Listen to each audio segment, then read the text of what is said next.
Mr. Taylor. Thank you. We were on Patel. Yes. Hopefully we've got a paragraph 66. I want to now just outline why Patel is wrong as regards when a cause of action accrues under Section 9, if it was dealing with Section 9 at all. So at 66, we'll take this in stages. The first sentence, when the debtor's cause of action accrues for the purposes of Section 9 of the 1980 Act, depends on when all the material facts have come into existence which the debtor needs to allege to support an application for an order under Section 140B. We agree. Second sentence, those facts are, first, that a credit agreement has been entered into between the creditor and the debtor. Stopping there, we agree with that. Next, and second, that the relationship arising out of that agreement is unfair to the debtor. We say that is incomplete in two ways. First of all, it ignores what is necessary to allege under Section 140A(1), and it also ignores what needs to be shown on the facts to give rise to the remedy that you're seeking each of those 2 points in turn. Section 140A, it is not enough to simply allege unfairness. The debtor has to explain how it is alleged the unfairness arose from something which is set out in Section 140A(1). And those three things are they complaining about the terms of the agreement? Are they complaining about the way in which the creditor has exercised his rights? Or are they complaining about anything done or not done by or on behalf of the creditor? And those are set out in Section 141A. You need to say that if you're bringing a claim for under an unfair relationship. Second, the debtor also needs to allege the facts that they will rely on to give rise to the remedy they seek. When you're seeking repayment, that means alleging the payments that you have made. The claimant could not possibly obtain an order from the court for repayment without identifying the payments that they made and when. Pausing there, in the two cases before the court, the payments were made as long ago as the last century. Third, whether a relationship is unfair is a conclusion. It is not a primary fact. The primary facts in our case are that there was a PPI policy that was entered into, the bank was paid an undisclosed commission, and the customer paid PPI premiums not knowing of this. It is based on those primary facts that the court will make an assessment whether the relationship is unfair. But that does not answer the question when the cause of action accrued for the purposes of limitation.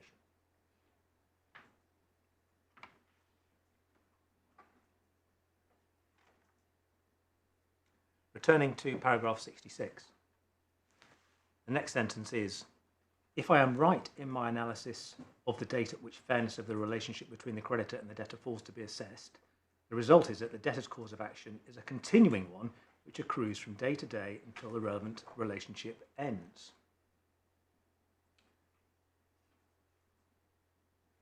With respect, that does not follow.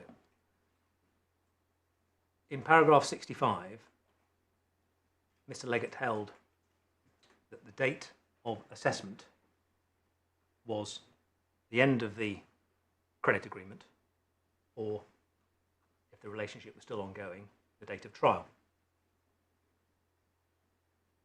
The fact that the court assesses the fairness of a relationship at the end of the relationship or at trial, if the relationship is continuing, does not answer the question when the cause of action first accrued. Nor does the date when that assessment takes place turn a claim for repayment of money into a continuing cause of action which accrues from one day to the next.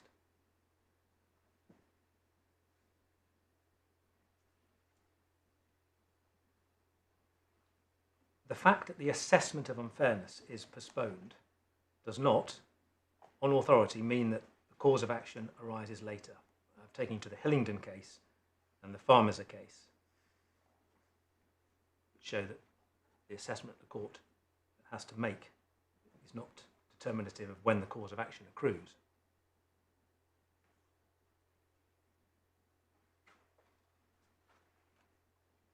And the date of assessment is logically irrelevant to the question of when the unfair relationship could first have been pleaded.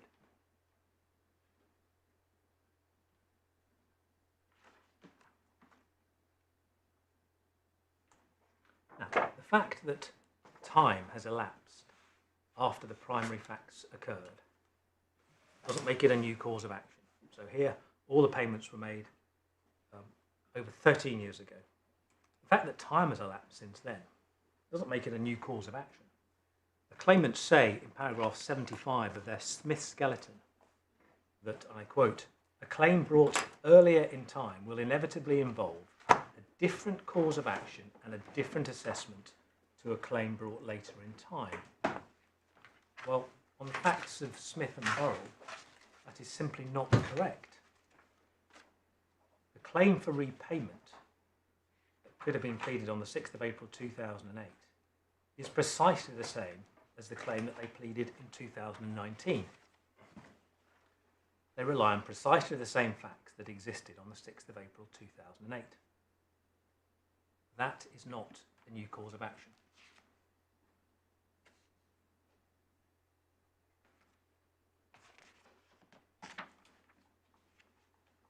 Now, the claimants, that's what I wanted to say about Patel, about the analysis of when a cause of action accrues and what we say is incorrect about it. The claimants also rely on the case of Wood versus Commercial First Business. That's a decision of James Pickering QC sitting as a High Court judge. It follows Patel, but there are 3 points to make on that very shortly. First of all, the relevant party against whom the order is made under section 140 A to C was not represented at trial, and we get that from page 525 of the judgment. So this is in tab 27 of the authorities bundle, which is bundle 2.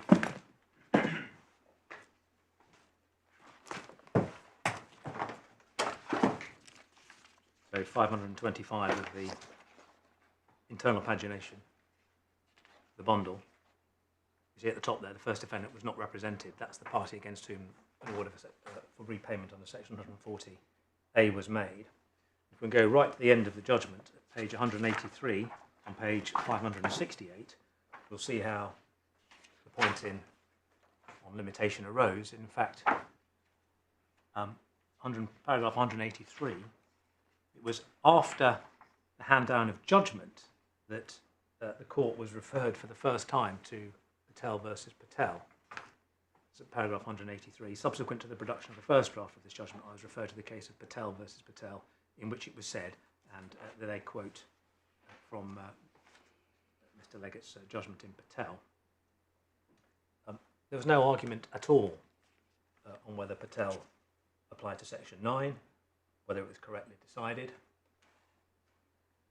This decision is obviously not binding on this court, and the points that we made in relation to Patel apply equally to this case.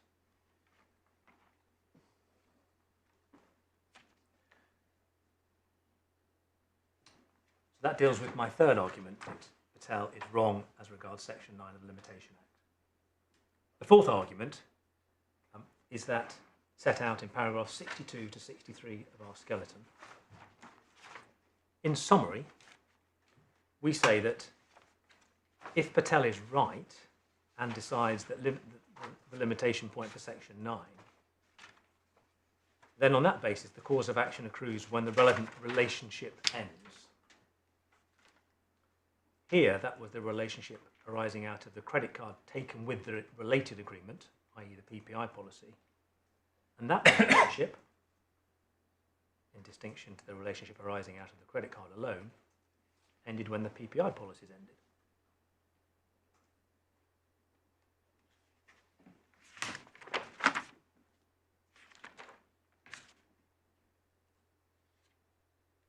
So the final case that I need to refer to is Scotland versus British Credit Trust, which is at bundle 2 of the authorities, tab 26.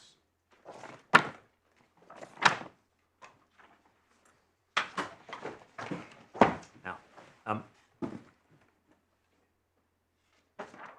let my learned friend go to the facts of that case, but the points are, first of all, this is not a case on limitation at all. There was no claim that the unfair relationship claim was time barred. Nobody said that in that case. What the court decided was that when assessing fairness of a relationship, all matters, no matter when they occurred, could be taken into account when making that assessment. And this is apparent from paragraph 82 of the judgment, where they do quote from Patel.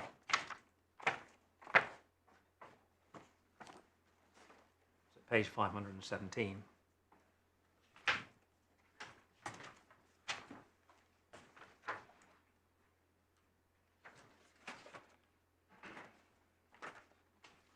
So the point they were making was what facts does one take into account when making an assessment of whether the relationship is fair or unfair.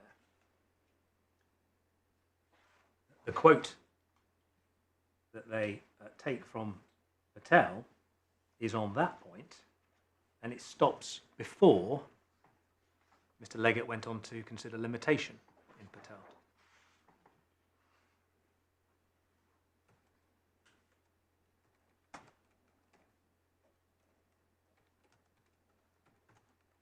In short, the date when the court assesses the unfairness of a relationship and the matters that it can take into account when making that assessment simply do not address the question that arises in our case, which is, when does a cause of action first accrue to recover a sum of money under section 140A to B?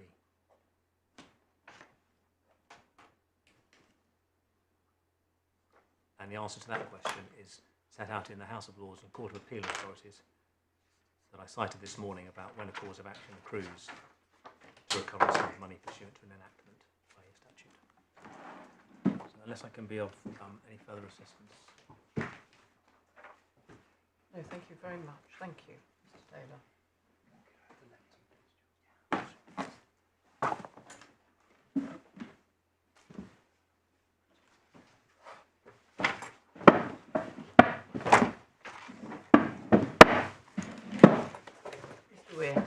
Well, may it please the Court. As the Court can see, there are two issues before the Court, which I'll take in turn. The first is described in the Appellant's grounds of appeal, paragraph 2 at core bundle page 13, tab 1, as no cause of action due to the operation of the transitional provisions, and that's their case, and that's the case I seek to respond to. That was core bundle 113, my lady. Paragraph 2. Yep. And the second issue is that the claimant's claim is limitation barred under section 9 brackets 1 of the Limitation Act 1980. I hope it's convenient if I focus entirely on the Smith appeal. Yes, of course. Reasons that your ladyship has already given. Yes, of course. The Burrell appeal materialised, lest this court, for whatever reason, chose to ignore the concession that I've made in relation to the pleading point and to strike out the appeal on that basis, but is otherwise serving no additional particular benefit to the court's analysis. And it's, as we say, we thought it was a realistic concession, Mr. Weir, and it means that you can concentrate on the issues that does. Yes, but it also saves going to multiple judgments below. Yes, of course. And it would certainly be fair to say that the judgments in Smith, one of them is markedly easier to read than one of the judgments in Burrell, if I left it at that.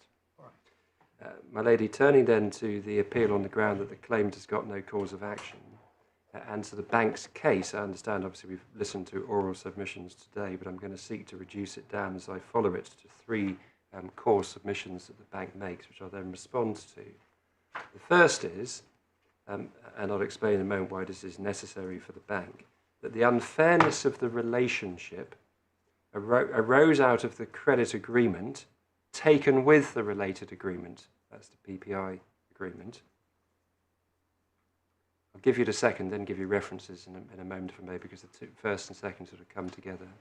The second is that as a matter of statutory construction, section 140A brackets 1 should be read as deleting the words, open inverted commas, taken with any related agreement.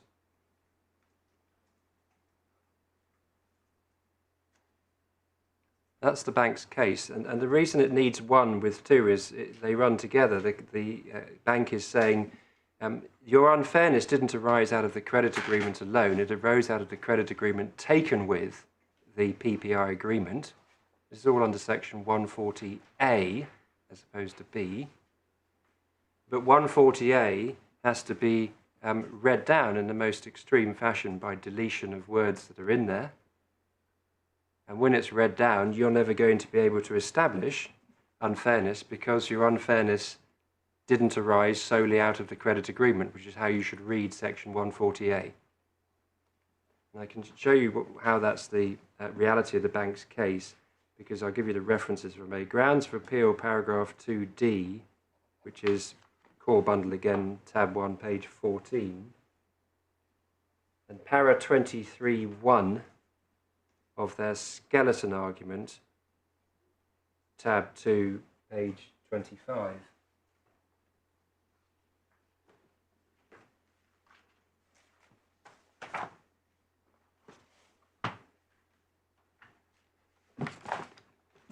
So, para 2D of the grounds of appeal says the learned judge erred in finding that there was an unfair relationship in the credit agreement. Because their case is it was in the credit agreement taken with the related agreement. And para 23.1, which is page 25 of the core bundle. I hope I'm not moving too fast. So 23.1, page 25. It's common ground the PPI policy ended in March 06 and the final payments were made in April 06. After that date, only the credit card agreement continued. The relationship arising out of the credit card agreement alone has never been alleged to be unfair. I'll come back to that, but that's their case. In other words, it's the unfairness of the relationship arose out of the credit agreement taken with the related agreement under section 140A. And then the bold assertion that this court should strike down the words taken with any related agreement. You'll see, if you stay in the skeleton argument, please, at paragraph 25, the next page, page 26.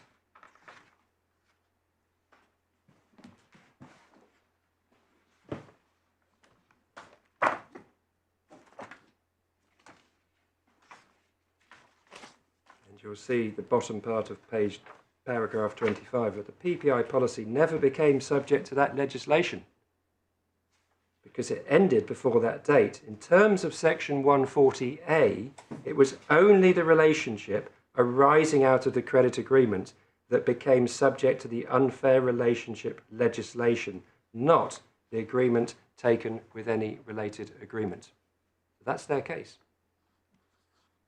Parts 1 and 2 go together. I'll give you, if I may, part 3 and then come back to them all. The third part is, as a matter of statutory construction, section 140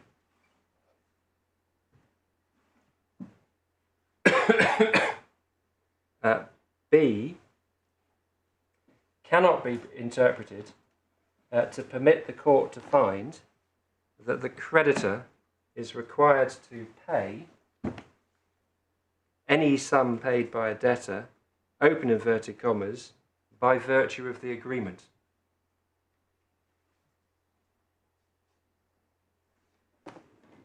So we're now in the 140 B, and if you can kindly just go to it, it's Authority Bundle 1, Tab 1, page 10. The court will recall how the words "or any related agreement" are deleted where the related agreement ceases to operate before the end of the transitional provisions. And the point that the bank seeks to make is, in those circumstances, this court cannot interpret section 140B, which is left standing as required a creditor to repay any sum paid by the debtor by virtue of the credit agreement, to cover payments in this case. That's not factually, it's as a matter of statutory construction. And for that, if you kindly go back to their skeleton argument, the easiest way to see it, paragraphs 31 to 32 at page 30.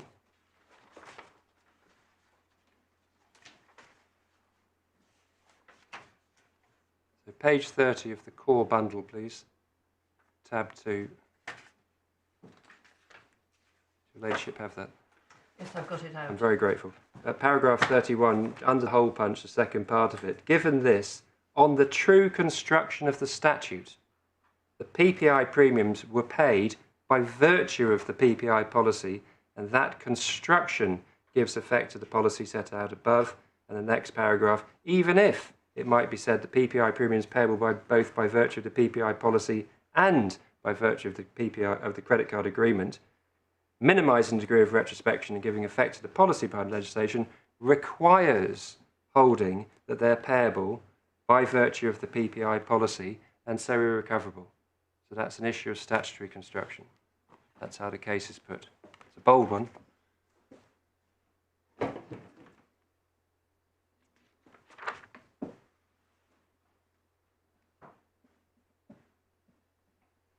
And when addressing these issues in turn, of course I've had taken note of the observation from my Lord Justice Coulson so far as concerns common lawyers' sense in relation to these issues, and I well understand that one starts by approaching it with perhaps a modest raising of the judicial eyebrow in relation to there being claims that can be made bearing on a PPI policy which is old. My eyebrows are always raised modestly. My lord, I thought as much. But my lord and my lady, my lords and my lady, obviously here we are concerned with issues of statutory construction in circumstances where Parliament is at liberty to provide for the retrospective operation of new rules, and in this case has done so, so that the good sense of the bench rather has to defer in these circumstances to what Parliament intended. Lady, on the first issue, whether the unfairness of the relationship arose out of the credit agreement or the credit agreement taken with the related agreement within the terms of section 140A1,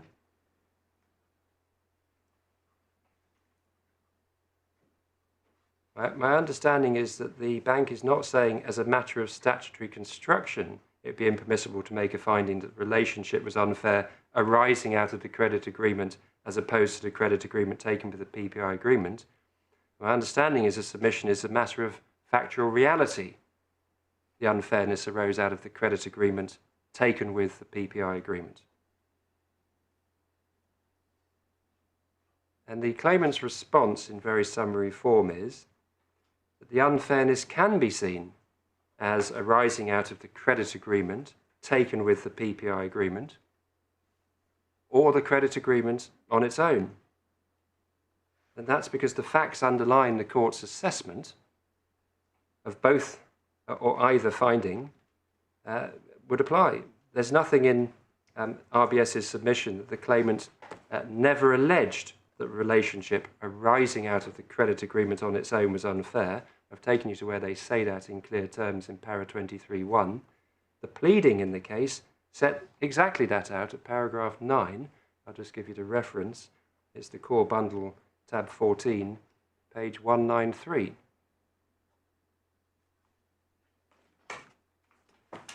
The next stage is to go to the factual findings and the conclusions drawn below. And here I'm going to turn, if I may, to the judgment of District Judge Stone, which is in the core bundle at tab 12.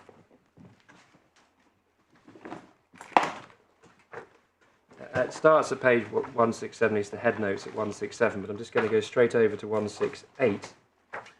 And tracking through paragraph 3, at B in particular, to start with, so I'm on page 168 of the core bundle, the court can see that the PPI premiums were paid by the bank and charged to the claimant's credit card. The PPI policy was only entered into to cover payments under the credit agreement. Once the payments had been charged to the credit card, it was for the claimant to pay off her ensuing debt with the bank under the credit agreement at the end of each month. And when the claimant, you'll see I've effectively gone over the page to 169, listing out these findings. When the claimant did not pay the full card balance each month, she would become liable to the bank for interest charged on the PPI premiums, C3D. The commission, the source of the unfairness, was a commission on the PPI policy, which therefore the claimant paid off directly with interest through the credit agreement to the defendant. That's the mechanism. That's how it operated. The learned district judge applied Plevin to the case, see paragraph 18. It's at page 172, and you've heard reference to the seminal judgment of Lord Sumption in Plevin in relation to the proper interpretation of section 140A. And if the court can kindly just go to Plevin, which is in Authority Bundle 2.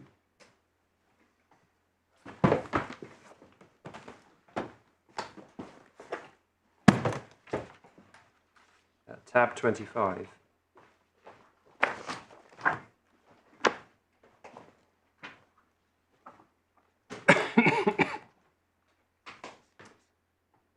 This is the judgment in which, cutting to the chase by taking you to page 487, paragraph 19, where it is on page 487, particularly around B,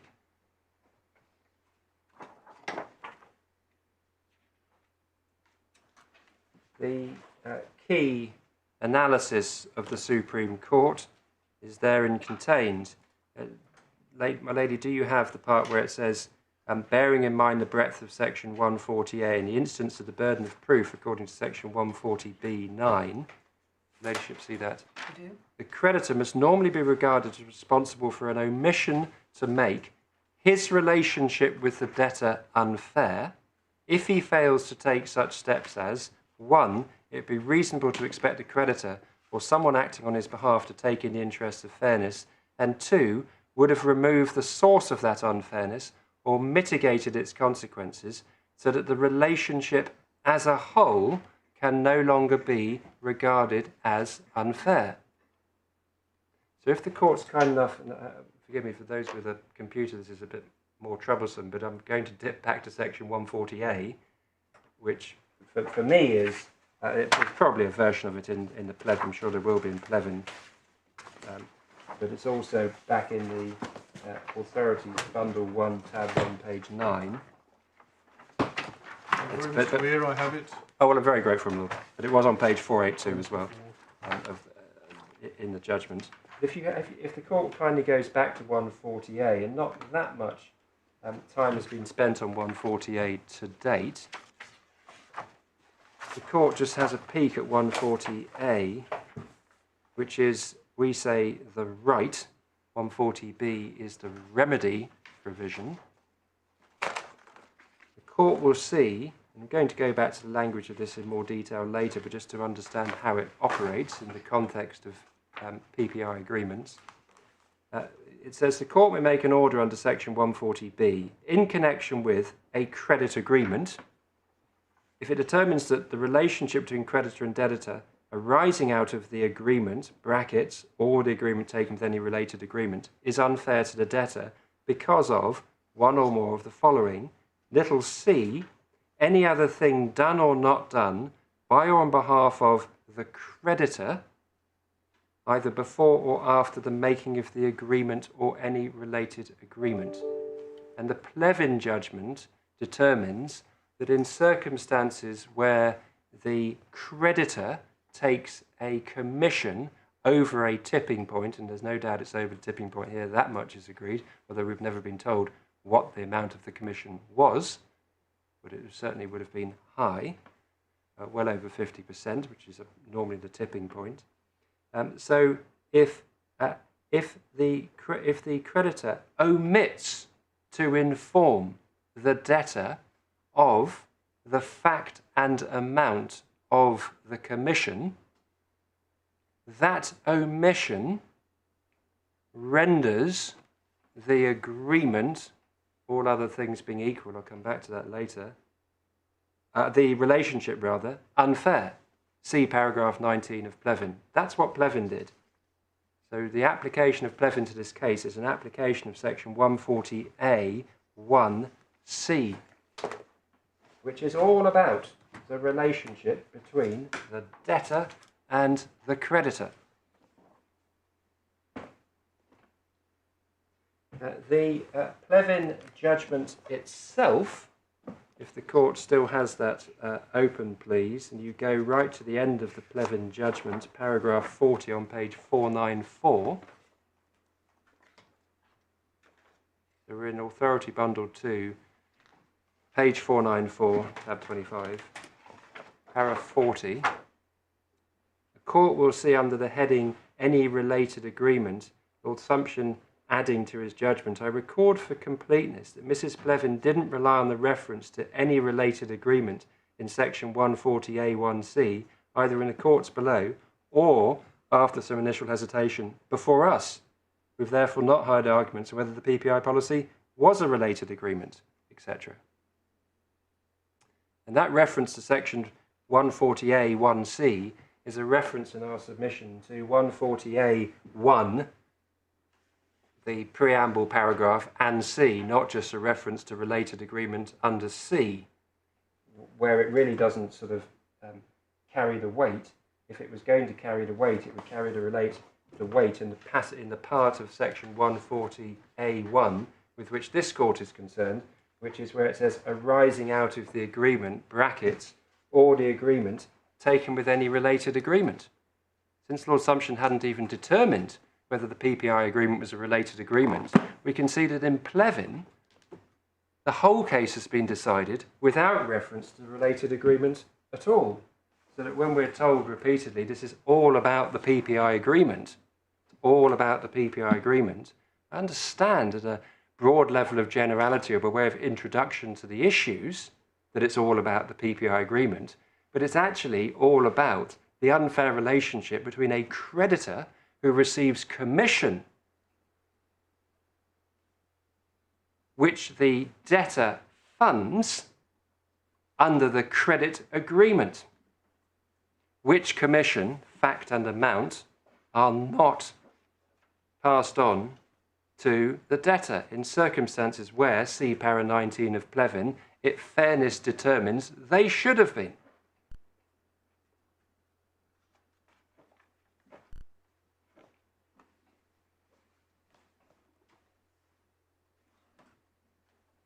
Going back to the judgment of District Judge Stone, if I may, so I'm back now in the core bundle, and I was in tab 12 and I was at page 173. District Judge Stone then held the relationship was unfair as a result of the inequality in knowledge, and District Judge Stone held the unfairness persisted for the duration of the parties' relationship.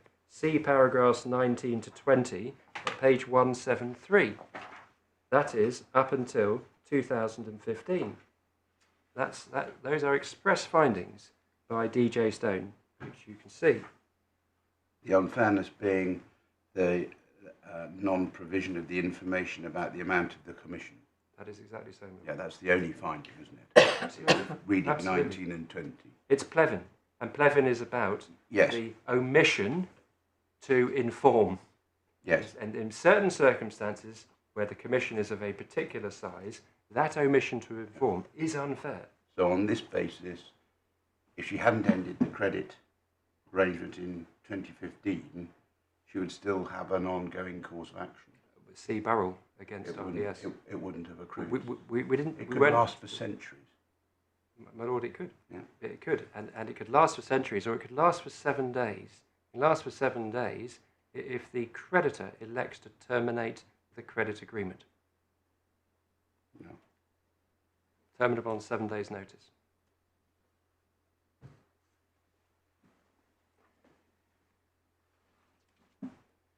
My lady, it's not clear on the face of the judgment whether the district judge was holding that the unfair relationship arose out of the credit agreement or the credit agreement taken with the PPI agreement. There isn't a sentence I could find that made that entirely clear. But you say that doesn't matter because what he has to deal with is the parties' relationship. My lord, I do, and I say it does. I say in truth it could be either or both. Because you can see in Plevin it's just a credit agreement analysis, but I can understand that one would say it's the credit agreement taken with the PPI agreement. A matter of common sense, I can understand that. So on appeal, His Honour Judge Gore QC held that the district judge had found that the unfair relationship arose out of the credit agreement on its own, I think, because that's paras 37 and 39 of his judgment, which is at tab 9, pages 108 to 109. So, sorry to rush, but his judgment, 108 to 109 of the core bundle.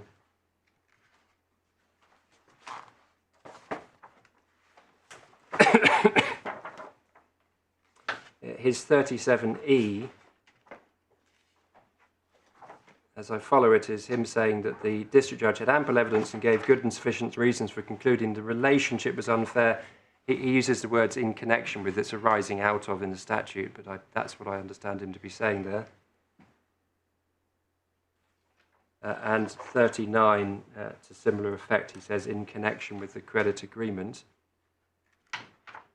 And we put in a respondent's notice out of an abundance of caution, lest this court were to hold what is absolutely obvious to us that it's out of the arising out of the credit agreement taken with the PPI agreement. But we're really relatively neutral in relation to the issues. We put in our skeleton argument.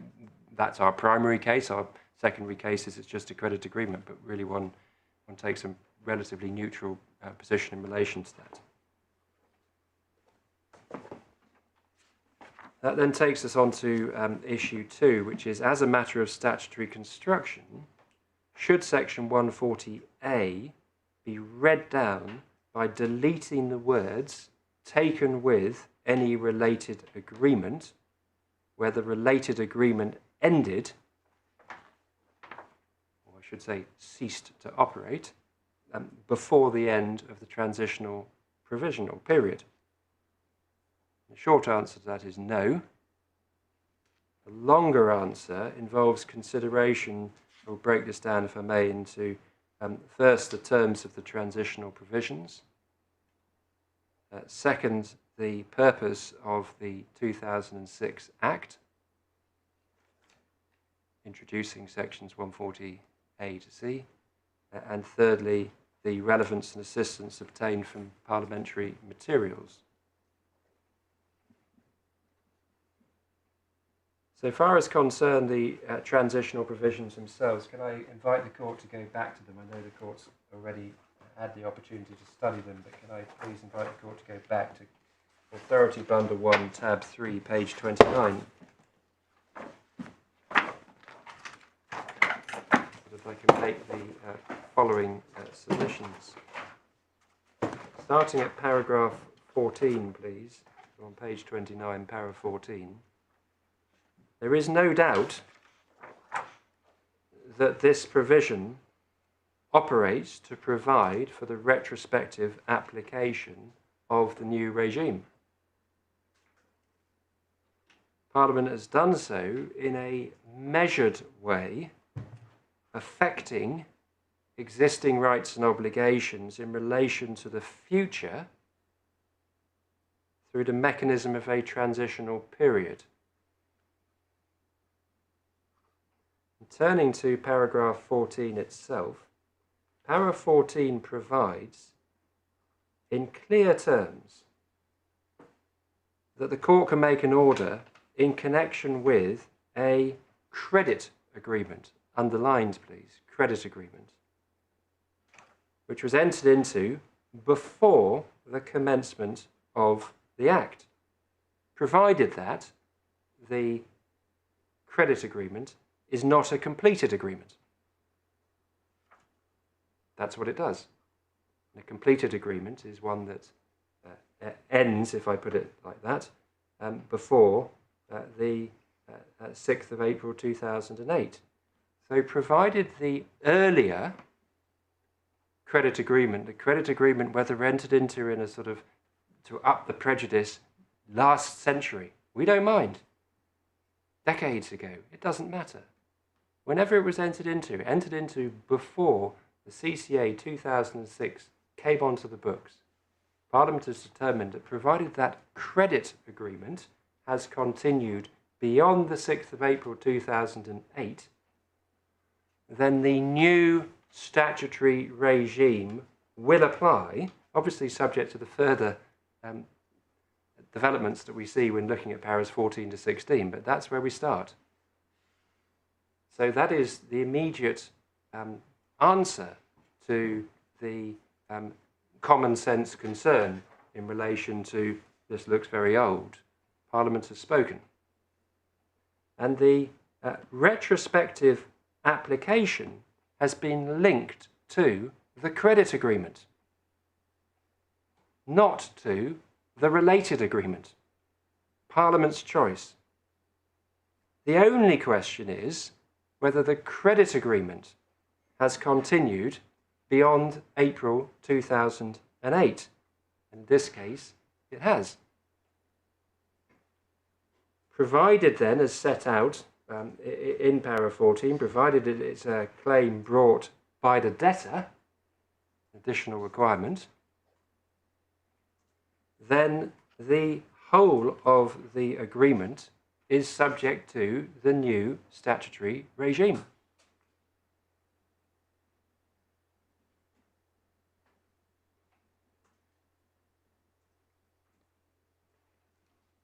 Can I then note that paragraph 15 deals with the old statutory regime, the extortionate credit bargain regime, and we have, if you just kindly dip back into tab 1 of the same bundle,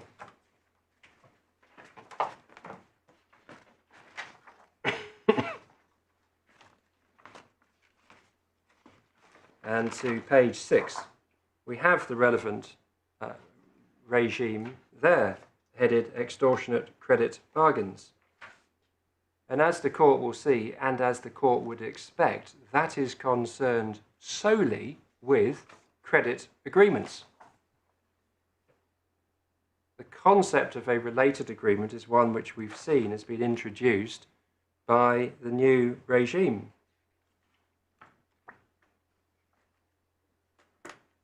That was at section 140C, brackets 4, at page 12,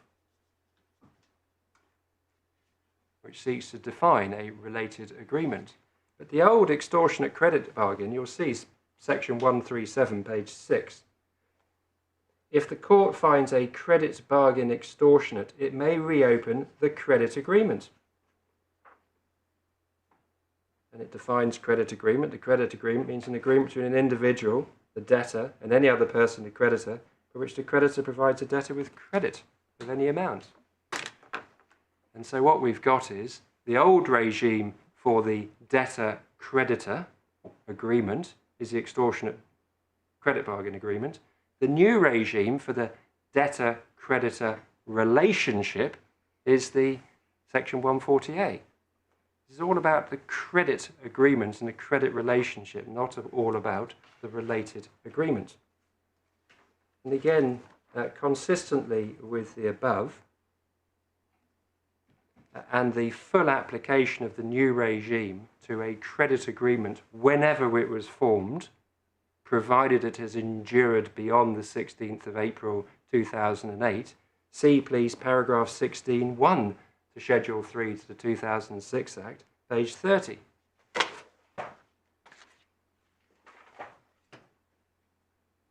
So I'm still in the Authorities Bundle 1, page 30, tab 3.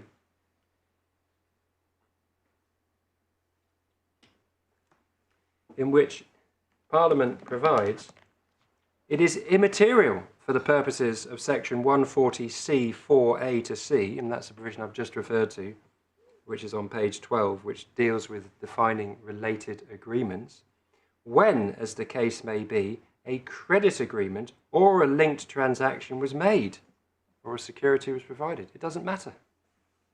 It just doesn't matter. Parliament is speaking in as clear terms as it could do. It doesn't matter. The new regime will apply. And then we come to the last part, which is, for our purposes, 16(4) and 5, as opposed to 16(2) and 3, which are materially the same, but we're dealing with in relation to an order made under Section 140B after the end of the transitional period as opposed to during the transitional period. So we're in 16(4) and 5. The parties can at least agree what the effect of that is, which, as I've said, is to delete the words or related agreement from, for our purposes, Section 140B 1A, page 10. So going back to page 10, so when you get to the remedy, an order under this section in connection with a credit agreement, because that's what it's all about, may do one or more of the following. It may require the creditor to repay any sum paid by the debtor by virtue of the agreement, if you like, full stop, in circumstances where the related agreement ceased to operate, as happened here, before the end of the transitional provisions. So that Parliament has expressly removed references to related agreement from Section 140B(1). And nowhere within the transitional provisions will you find Parliament removing anything from Section 140A(1), not least the words or the agreement taken with any related agreement. They have not been removed. There is no provision my learned friend has taken you to showing they've been removed. It's all happened by way of submission, that this is how it works. But it's all by way of submission, it's not by way of substance. Because this is just reflecting the operation of the transitional provisions. So the operation of the transitional provisions in relation to a credit agreement which endures beyond April 2008, as here, and in relation to a related agreement which ceased to operate before the end of the transitional provisions, it is that under Section 140A, the court is required to go through Section 140A(1) as drafted in a document before you at page 9. As drafted. That has not been touched. And under Section 140B, the court is required to delete the reference to related agreement. And that is why, my lady, I say that the bank's submission founders, because it is inviting this court to read out words of an Act of Parliament, which is, to say the least, ambitious.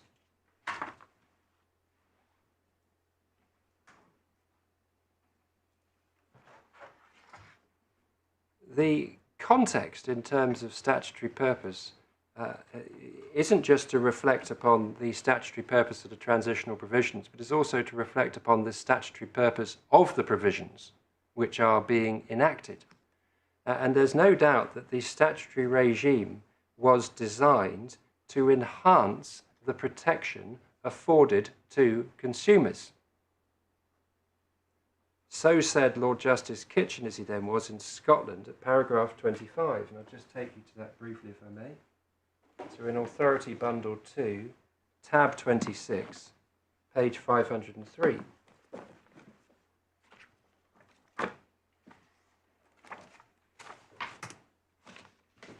Down at the bottom at J.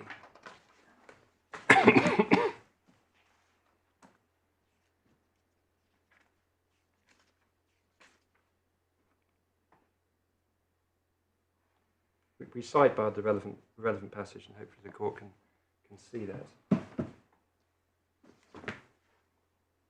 So the bank's submission is designed to restrict rather than to enlarge the level of consumer protection.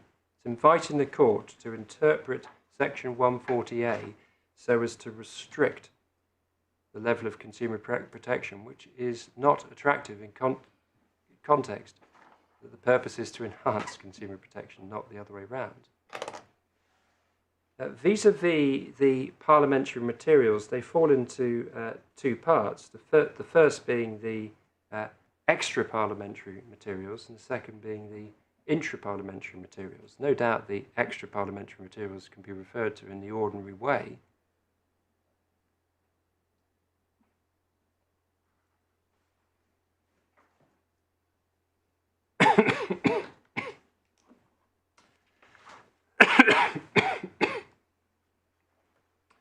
And what I propose to, if I may, is I'll go back to the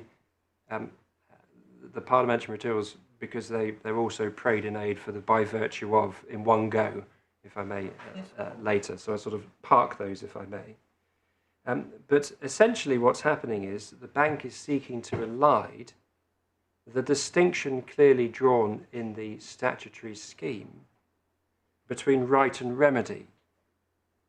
Section 140A provides the right, and Section 140B provides the remedy, which is discretionary. And the transitional provisions have elected to effect and limit the remedy by deleting the words any related agreement from Section 140B(1), but have chosen to leave untouched the operation of Section 140A, which can also sometimes be referred to, as His Honour Judge Gore does, as the gateway provision.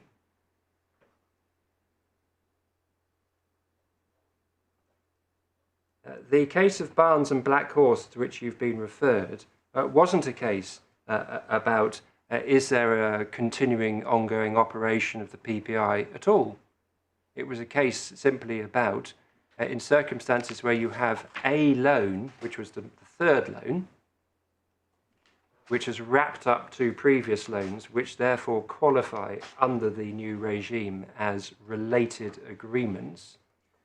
Can you take into account the related agreements, or are you barred from doing so under Section 140A? And His Honour Judge Waxman, as he then was clear in answering the question, you're not barred.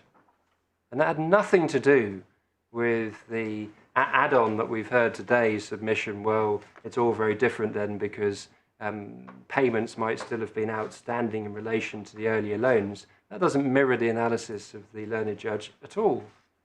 And can I take the court to this judgment? I'm only going to be able to spend, I think, a certain amount of time on it, but it is a judgment that, in my respectful submission, repays reading, because it's been carefully analysed, as one might expect, from His Honour Judge Waxman, doing two things. One was pointing out that a case called Salisbury, on which I think no mention has been made today, it was a victory from a learned friend back in 2010 in the High Court for the bank, didn't actually cover this issue at all, And His Honour Judge Waxman then says even if it did cover it, it was wrong. And then his analysis is then very important. So it all really... Salisbury is the Judge Langham case. Yes, I think it is, my lord. Yes, it's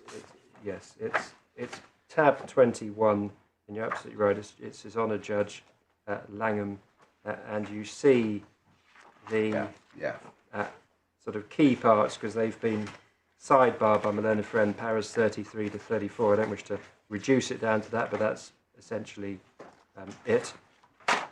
Yeah. Whereas Barnes comes later, the bank relies upon Salisbury in relation to this issue. What do we Give us the do? reference. My lady, Salisbury. No. We're going on to Barnes now. Can you give us the reference? Yes, of course I Reminds us can. of the reference. Of course I can. My lady, it's Authority Bundle 2, tab 23, page 431. Sorry. Thank you.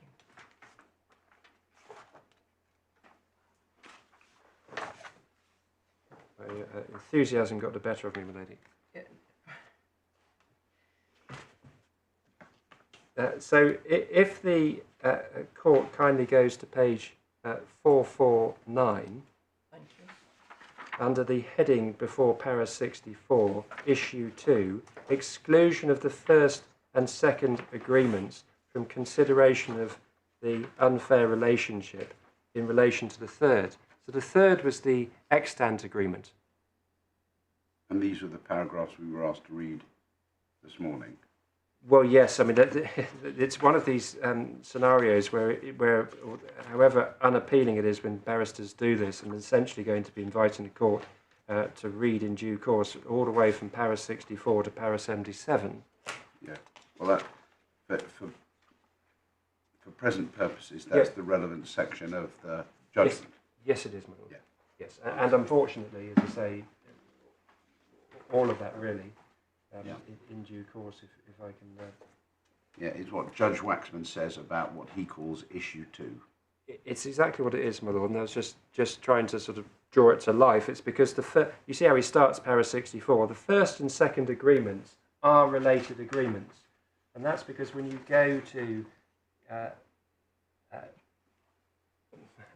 you don't necessarily have to jump around this much, but if you go back to Authority Bundle 1, page 12... you'll go back into section 140C4, which is the provision I've made reference to earlier, dealing with related agreements. And the court will see references in section 140A and B to an agreement related to a credit agreement are references to, and the first one is a credit agreement consolidated by the main agreement. So that's what's applicable in Barnes. In our case, it's a linked transaction in relation to the main agreement. And that sends you back to the definition of linked agreement, and we've included section 19 at page 5. So I ought to just cover this one off.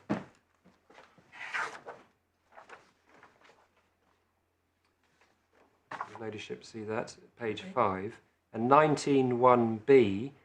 So I'm not going to read out all of the preamble to it, but it's a principal agreement, it's a debtor-creditor-supplier agreement, and the transaction is financed or to be financed by the principal agreement. And then if you go one page earlier to section 12, this is a debtor-creditor-supplier agreement under 12b. It's a restricted use credit agreement. This is the credit card, which falls within section 11b and is made by the creditor using pre-existing arrangements. Those are pre-existing arrangements between himself and the supplier, the shops that will use the credit card facility. That's the pre-existing relationship. Well, normally shops, but in this case also an insurer, the PPI policy. But that's the normal way in which it operates. So this is one of those linked transactions that comes within section 19b, and therefore is a related agreement. And as learned friend has properly set out, that's all common ground, but that's how it works. Those are the mechanics. What we were dealing with in Barnes was earlier consolidated agreements, and those are also linked agreements. So there was only one extant agreement, that was the third agreement. So what do we do with these earlier two agreements? That was the issue. which are related agreements. And so we see this at paragraph 64. So I'm jumping around, but page 449, if the court can manage to follow all of this. I'm on 449 of Authority Bundle 2. And His Honour Judge Waxman, para 64, says, first and second agreements are related agreements because the first was consolidated into the second into the third.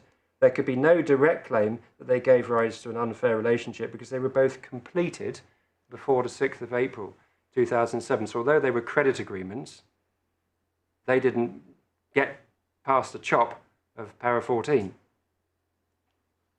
So they become related agreements. And then you see the argument which is run by the bank, see paragraph 65. The Barnes contender, when contending whether the relationship arising out of the third agreement is unfair, the court can still take account of the earlier two in a sense expressly permitted by section 140A. Black Horse denies this and seeks an order which would essentially excise any reference to these agreements when section 140A is considered in respect of the third. That, in substance, is the argument which you're hearing today. It's for excision of a provision that's in an Act of Parliament. And that is called, that argument is called, you'll see, it says at 65, the section 140A exclusion. And then His Honour Judge Waxman immediately recognises on the face of it, neither 16.4 nor 16.5 says this. They don't do it. They don't provide for this excision at all. Then he goes through Salisbury, and by the time we get to the Court of Appeal, I'm perhaps somewhat less concerned by what a judge has done in the case of Salisbury, because this court will consider the matter of its own accord. But that's the reference to Salisbury, and His Honour Judge Waxman saying it didn't actually decide this point at all. But I'll just simply leave that, if I may, to be considered if the court considers it helpful to do so. And then I'll jump down to paragraph 70, when His Honour Judge Waxman then reflects upon what little sense it would make if he was to cut out section 140A reference to related agreements. And he starts by saying 16.4 and 5 do not themselves do more than disapply section 140B to related agreements. There's a logic to confining them to this, because they then simply reflect the consequences of para 14.1 and 2, which relate specifically to completed credit agreements, albeit they apply to other forms of related agreements as well. And then I'm going to have to skip in order to make sure I cover everything off. But you'll see at the bottom of para 71, section 140A affords the court the broadest kind of consideration of the current credit agreement, along with other or relevant matters. 74, right down at the bottom of 74. I obviously invite the court in due course to read it all, but just picking out these if I may. So just after J, but first, as already shown, in many cases the court will not be able to provide complete redress in respect of unfair related agreements, and second, it ignores the fact that the processes involved under sections 140A and 140B are simply different. Once the court's found an unfair relationship, it can then fashion a remedy to the extent permitted by section 140B. This is the distinction between right and remedy. I simply do not accept the fact that Parliament chose to limit the operation of section 140B in the case of related agreements which no longer operated, meant that it also intended to exclude them from any section 140A consideration of whether an unfair relationship arose out of the current agreement. The first does not follow from the second, so the criticism that the backdoor effect is somehow flouting the legislative intent does not follow. It's an echo of the submissions you've heard and the response of His Honour Judge Waxman. And then para 75, you were referenced or referred to the part between B and C. This rather leaves out of account that the focus, does the court have that between B and C? Yeah. Para 75, but the focus is still on the current agreement. The earlier agreements come in only as an adjunct to that focus. Moreover, it's hard to see how the retrospectivity argument has any force at all, where the related agreements are not themselves unfair, because that places focus even more emphatically on the current agreement. Furthermore, 16.1, para 16.1 makes it clear in general it makes no difference how old a related agreement is, thereby emphasising the wide power to review given to the court when assessing unfairness. Mr. Ross, however, says that para 16.1 doesn't say when the agreement ended is immaterial. That's a submission you've heard today. That's true, but the point is that the paragraph shows that in general, the intended retrospectivity is quite extensive. Furthermore, the whole of para 16 is concerned with the transitional provisions and related agreements. If its reach was beyond section 140B, so as to create the section 140A exclusion, it remains very hard to see why it would not have said so expressly. To which respectfully I say, hear, hear. Parliament has spoken. It's elected to delete the words from 140B and not from 140A. Of course, it was within its powers to do so. It's for Parliament to determine the extent of the retrospective application of the new regime designed to improve consumer protection.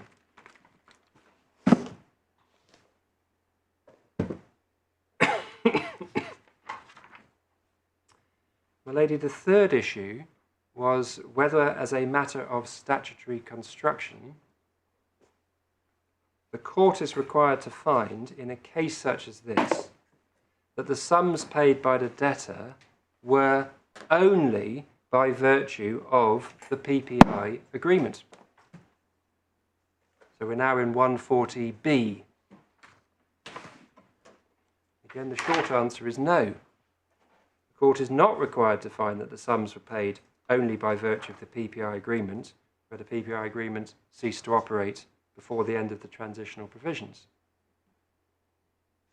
And the claimant's submissions are, in essence, as follows. First, the question is a factual one. Were the payments made, open inverted commas, by virtue of the credit agreement? The question is not, were the payments made only by virtue of the credit agreement? Parliament did not so rewrite section 140B in the transitional provisions. And as is common in life and litigation, there can be more than one cause of any given outcome. That's very normal. Normal for the courts, normal in normal life. And that's the position here. So the only question in relation to the issue of the payments, going back, if I may, to the language of section 140B, which certainly for my part, however much work we do on this case, it's invaluable to continually remind myself of the wording of the statutory provision. So it's at page 10. This is all about an order under this section in connection with the credit agreement. I do one more, the following. Require a creditor to repay any sum paid by the debtor by virtue of the credit agreement. So that's the question for the court. Was it a sum paid by the debtor by virtue of the credit agreement?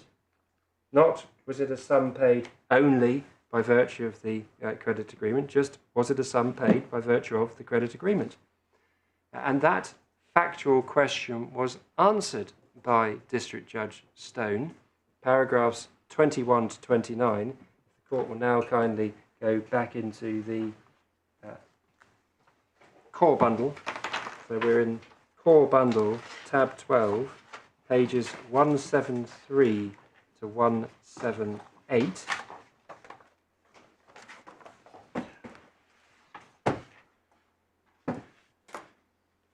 It's not as bad as it sounds in terms of quantity to read. Now I'm in the Judgment of District Judge Stone, page 173 in the core bundle, please, tab 12. Down at the bottom, the no cause of action defence. And then you'll see, if we go over the page, reference to the cases, reference to, as in the submissions being made, reference to the Salisbury case, and then if you kindly go on to para 26 at page 175, court has that. The issue, therefore, is whether Mrs. Smith Smith paid the sums by virtue of the related PPI agreement alone, in which case she has no cause of action, and or by virtue of the credit agreement, in which case she does. That is a factual finding to be made in light of the evidence.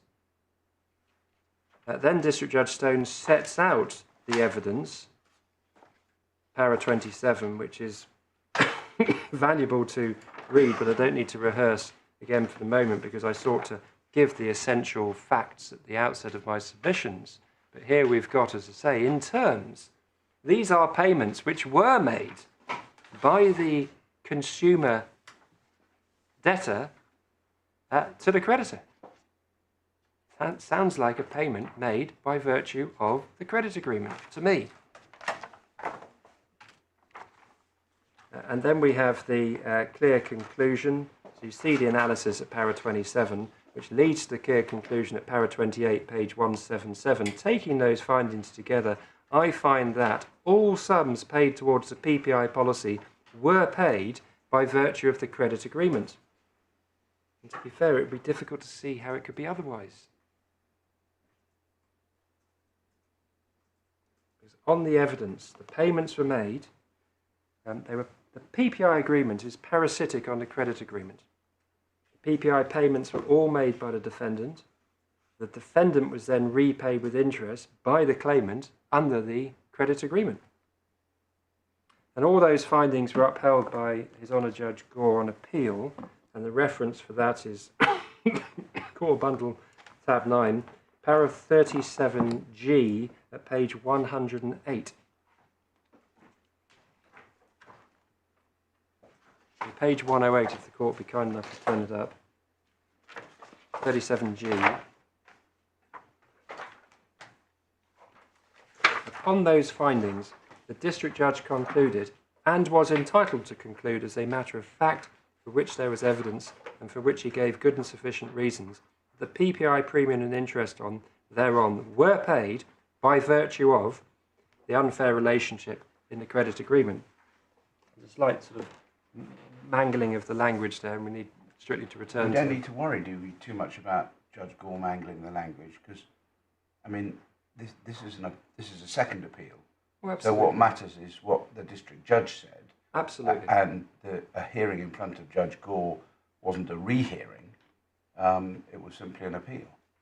So what matters, my lord, is District Judge Stone's. It is, my lord, and I focused on that. I've just, I know. For the record, if I can put it that way, taken you through the judgments below, and and respectfully, I adopt the observations of the court in that regard. It can't matter, because anyway we're all here to have the issue resolved. But those factual findings are essentially unappealable, and that's why it's promoted as an issue of statutory construction,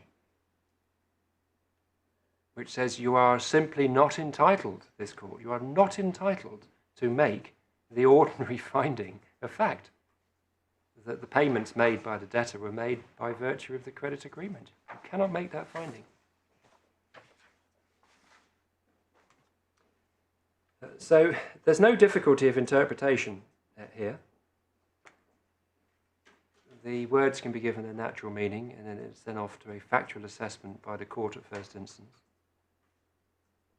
Any interpretation, as I've already submitted, is conducted at least against the backdrop. I understand the submission one's more interested in the purpose of transitional provisions and the purpose of the new regime, but I don't think it's irrelevant to take into account the new regime and its overall purpose, which is to enhance consumer protection. And this is, of course, another mechanism of restricting consumer protection, the proposed construction of Section 140B and the words by virtue of.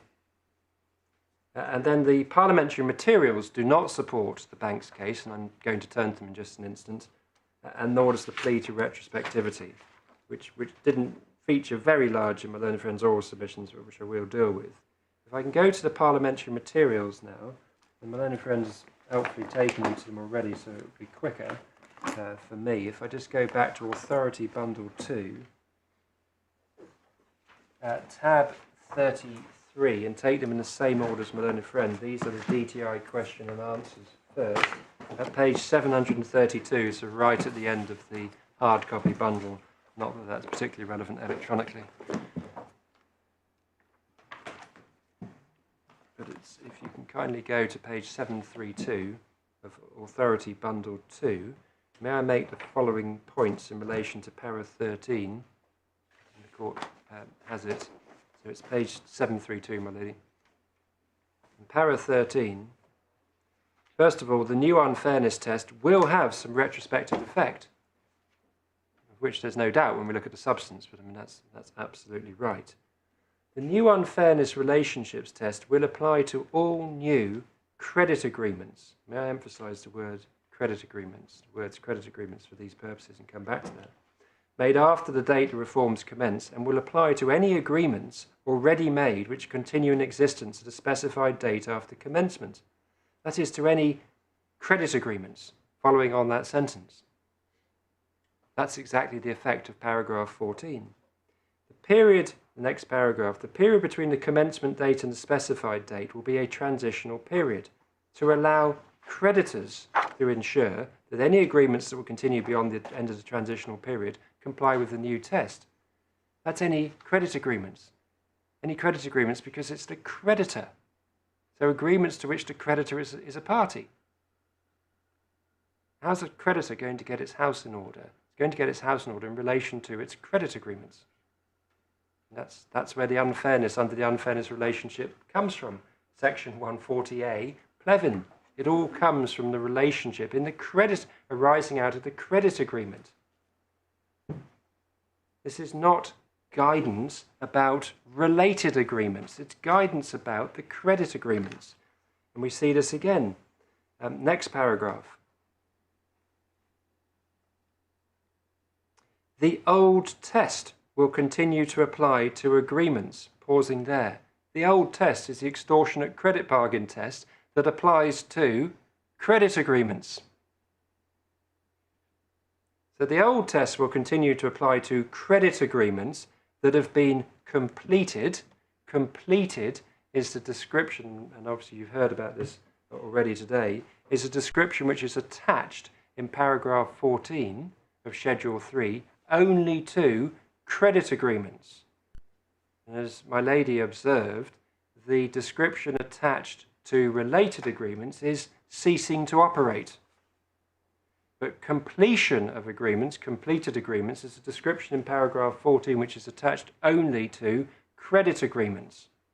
So again, entirely consistently, this is saying the old credit agreement test will apply to credit agreements that have been completed before the end of the transitional period. Correct. So you don't read from this any whiff of an indication that where a related agreement has ceased to operate before the end of the transitional period, somehow that which Parliament set out at section 140A1 should be set to one side. Because there was never an intention to have regard at all to related agreements, even for the purposes of the right under section 140A. But that's the effect of my learned friend's submissions. This is so powerful, this extra parliamentary material, that you now have to strike down words in a statute. All on the back of this. That's what's being said. And the rest is to similar effect. It's really a sort of, as you might expect, the explanatory notes are to similar effect if the court goes back. Not, are they? The explanatory notes are much more detailed. And 724, paragraph 112, yes, my lord, is a much more thoughtful exposition of what the transitional provisions are designed to do. And unlike the Q&A, that last sentence, the transitional period will allow creditors to ensure that any agreements that will continue beyond the end of the transitional period comply with the amended 1974 Act. So I appreciate your submission is, well, that must mean credit agreements, and these did continue. But if that's right, then the problem would be, wouldn't it, that you could be in a position where, as a creditor, you could look at a PPI and say that's flawed, that I accept is unfair, I'll bring that to an end So I'm not caught by the new Well, my lord, legislation, and then you carry on with just the ordinary credit card arrangement. But on your submission, you'd still be liable because you say that's what the Act means. no, my lord. Respectfully, because when you say I'll bring that to an end, if by that your lordship meant I'll bring the relevant agreement to the end, the relevant. No. You bring the PPI. You're a creditor. It's the You look at the PPI. You say this is unfair. This would be caught by the new legislation. I shall bring it to an end during the transitional period. You bring it to an end, but the credit agreement remains. My lord, respectfully, the position is not thus. The related agreement, the PPI agreement, is a provision for insurance between the consumer and an insurer. I can't remember which the insurer was. It's not between the insurer and the bank, between the creditor, between the consumer and the bank. No, I understand so that. it's not for the bank can't step in that way. The bank, the unfairness is an unfairness in the relationship of credit. No, I follow that. And so what all the bank needs to do is what it can control. It doesn't control the PPI having already signed up to it. It controls the information that it's obtained a very substantial commission which has been paid by a credit card. Yes. So we come back to that. It is the Plevin point that has to be the unfairness. Yes. And that's what you say, that's what Judge Stone found. Yes, my lord. I mean, and the link between that and the post-2008 credit agreement is what? Well, I'm partly going to develop this in limitation, but there is one credit agreement. It's an ongoing agreement, and I'm going to come to when that has to be looked at. See Patel and see Scotland. That agreement was the source of payments for commission for a related agreement. It had been historically, but it was no longer the source of payment. Whether the undisclosed commission, all of that had ceased 2 years before the payments had ceased, my lord. But it doesn't mean that the relationship that was unfair is rendered fair. Well, that's your point about the finding of DJ Stone. Well, it's not just a point about the finding of the DJ Stone, my lord. It is, if you like, core to the whole analysis of this statutory regime. Well, you draw the distinction, quite rightly, I think, between 140A, which you say is the right, and 140B, which is the remedy. But there has to be a link between the two. You don't get the remedy unless you can prove the right. There has to be a causal link. Yes, my lord. The causal link is the finding of DJ Stone. Oh, absolutely. There are core findings in this case. Yeah. Absolutely. I mean, I'm not trying to hide from the findings of DJ Stone. No, I understand that, but that's actually what you strip it down to. Well, my lord, certainly in part, but Well, I think actually it's quite an important part. Well, very important part, my lord. Because when I read his judgment, I read about the Plevin, and therefore he said, well, they have never disclosed the commission, so the unfairness continued all the way through. I understand that. But he must therefore be making a causal link between that and then the remedy that he identified. Oh, absolutely. Yeah. Yes, my lord. Yes, no, I know that's right. That's the by virtue of, by virtue of the credit agreement, because the payments were made under the credit agreement. But in relation to this issue, my lord, creditors cannot ensure that agreements will not continue to which they're not a party. And the related agreement the creditor is not a party to. The creditor can control its credit agreement in circumstances where its new legislation is afoot, which will apply to this agreement unless it chooses to terminate the agreement. If it doesn't choose to terminate the agreement, the unfairness that lies at the root will never go away. See the observation of my late Justice Macur in relation to sort of like once unfair, always unfair, subject to an issue about delay, etc., which I can sort of enlarge upon later. But that's right. That's how it works. And so this is an invitation to... So there was nothing they could have done other than you would, on the basis of the findings, than disclose the commission levels. Oh no, they can do various things. they can disclose and repay. And we're having to get there now, but they could have offered all of that up. It was entirely within their knowledge and outside the knowledge of the consumer claimant. They could have paid up at any time the unfair commission that they'd been obtaining in interest thereon. That's step one they could have done. They could at the least have notified the claimant, and they could have if they wanted to simply to protect themselves and get the limitation clock running. And I appreciate I'm slightly sort of might feel moving on to another issue, but they do overlap. Well, I anticipate you're coming to limitations, so it's quite a good introduction. Lord, yes, but then they terminate the agreement. To terminate the credit agreement. The credit agreement, my lord, because that's what's in their power, and that's what this is referring to. It's talking about we've got a regime for old credit agreements, and we've got a regime for new credit agreements. And that's how you get your house in order. You don't get your house in order in relation to an agreement that's now been signed up to for PPI. You couldn't cancel the PPI. I mean, the claimants had to pay all this commission, but it's not within the power of the creditor to cancel the PPI policy in that way. It's in the power of the creditor to inform, repay, or terminate the agreement. Yeah. So they could have said to Ms. Smith, we're no longer going to give you a credit card. Correct, my lord. If they wanted to be sort of defensive, protective, they'd say they'd just say we're cancelling it for tomorrow, but tomorrow we would like to start a new one on Friday. Yeah. They were at liberty so to do. The steer, if I can put it that way, from the promoter of the bill is to similar effect, but of course we have a pepper and heart requirement on which you heard no submissions from learned friend before even looking at Hansard. And this doesn't give rise to absurdity, and nor is there an ambiguity either in relation to section 140A, which incorporates the words or taken with the related agreement, or in relation to 140B, which is left standing as by virtue of the credit agreement, which is then a factual assessment for the court at first instance. Those are not triggers for this court to invoke Hansard. That would produce more than a raising of an eyebrow by Lord Hoffman, as he did in, I think, a Northern Irish case, I think it was, when he cautioned judges against excessive use of Hansard.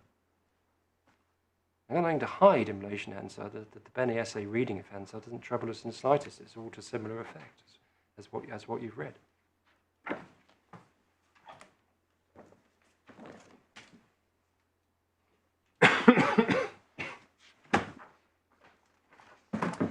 So far as concerns the plea to retrospectivity, where Parliament has been clear to set the parameters for the retrospective operation of the new regime, then respectfully it's really not for this court to attenuate those parameters by praying in aid that they do indeed involve the retrospective operation of the new regime. The position is as per the guidance from Lord Nichols in a consumer credit case called Wilson and First County Trust, which the court will find in Authorities Bundle 1, tab 18, at page 278.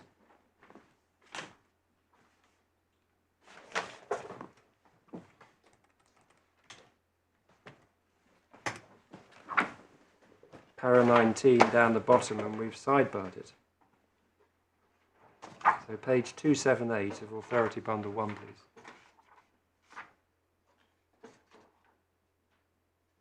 That down at H. True principle is Parliament's presumed not to have intended to alter the law applicable to past events and transactions in the manner which is unfair concerned in them, to those concerned in them, unless a contrary intention appears. It's not simply a question of classifying an enactment as retrospective or not retrospective, rather it may well be a matter of degree. The greater the unfairness, the more it's to be expected that Parliament will make it clear if that is intended. What we've got here is we've got clarity. We've got clarity from the terms of the transitional provisions. And we've got equal clarity in terms of the assessment of fairness, because the transitional provisions allow for the 1 year period. See the explanatory note in the Q&A for the creditors to, I agree with my learned friend, get their house in order. And that's in relation to their credit agreement and their relationship with the debtor arising out of the credit agreement. That's what section 140A is all about. That's what they needed to reflect on.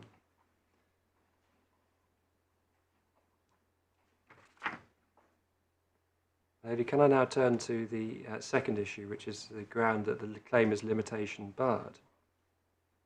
Again, I propose to set out the bank's case in short order and then seek to respond to it. It being common ground that it's section 9 of the Limitation Act which is applicable, the bank then makes the following submissions with which the claimant takes issue. Its first submission is that the case law that it's cited both in its written skeleton arguments and today somehow mandates a finding that as soon as the claimant had paid over sums to the bank for the PPI policy and or the new statutory regime had come into force, because actually it hedges its bets as to when it says the cause of action did accrue on its own case. The ladyship may have seen, if we go to their skeleton arguments,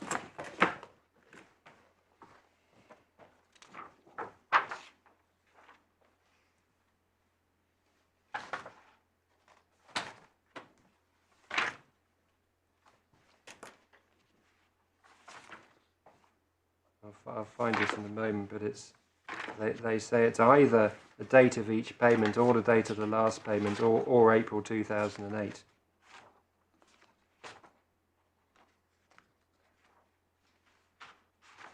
Yes, it's paragraph 40 at page 32. Page 32, para 40, promotes 3 different dates. In the middle of para 40, the cause of action accrued on the date when the premium payments were paid, or when the last payment was made, or the 6th of April 2008. Isn't we would submit a promising start to the ready identification of the relevant date. But it says that when one of those dates occurs, by reference to the case law that you've been taken to, limitation is triggered. It then says Patel is not relevant because it addresses section 8 and not section 9. Anyway, it's wrongly decided. And finally, the relevant relationship ended in 2006. Can I take 1 and 2 together? The section 8, section 9 distinction that's suggested and the case law. And can I start with the wording of section 8 and 9? I know, my lady, you've discouraged any reference to this, but can I just go to it briefly, please? I'm in Authority Bundle 1, tab 2, pages 15 and 16.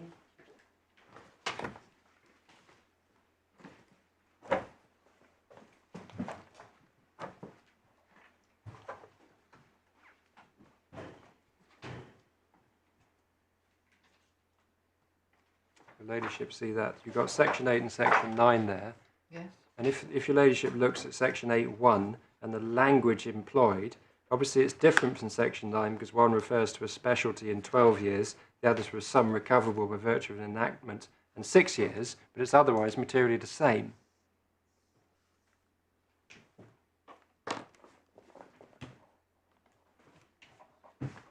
And the correct approach in our respectful submission is the court will seek to identify the date on which the cause of action accrued and then apply a 6 or 12 year time limit depending on whether the claim is an action upon the statute for money or another kind of action upon a statute. So that Patel and Patel cannot be so easily distinguished on the basis it's a section 8 case because the underlying pursuit is to the same end, which is to address the description from the date on which the cause of action accrued, which is the same in sections 8 and 9. And they run together. We can see that the courts treat sections 8 and 9 in the same way. In the case, I'm not going to go to it because I don't have time, but in the case called Hill and Spread Trustees, my learned friend has taken the court to, when I think he made a submission to similar effect, it's at Authority 1, tab 19, and there are paragraphs in the judgment of Lady Justice Arden, which if you put them together, it's not that convenient, but if you go to 108, 115, 120, and 128, sort of piece the jigsaw together, you'll see in effect she's saying, well, what we're having a look at here is this regime in which I've got to have a look at when the cause of action started, and if it's upon a specialty, it's 12 years, and if it's for a sum, it's under a statute, it's 6 years. The approach of the court to answering the question about from the date on which the cause of action accrued, the approach of the court, I think this can probably be agreed, is as set out by Lady Justice Arden in the Hillingdon case at para 120, and, for instance, by Lord Justice Potter in the Hillingdon and ARC case at para 15. And if we just go to the Hillingdon case, that's Authority Bundle 1, tab 14, page 209.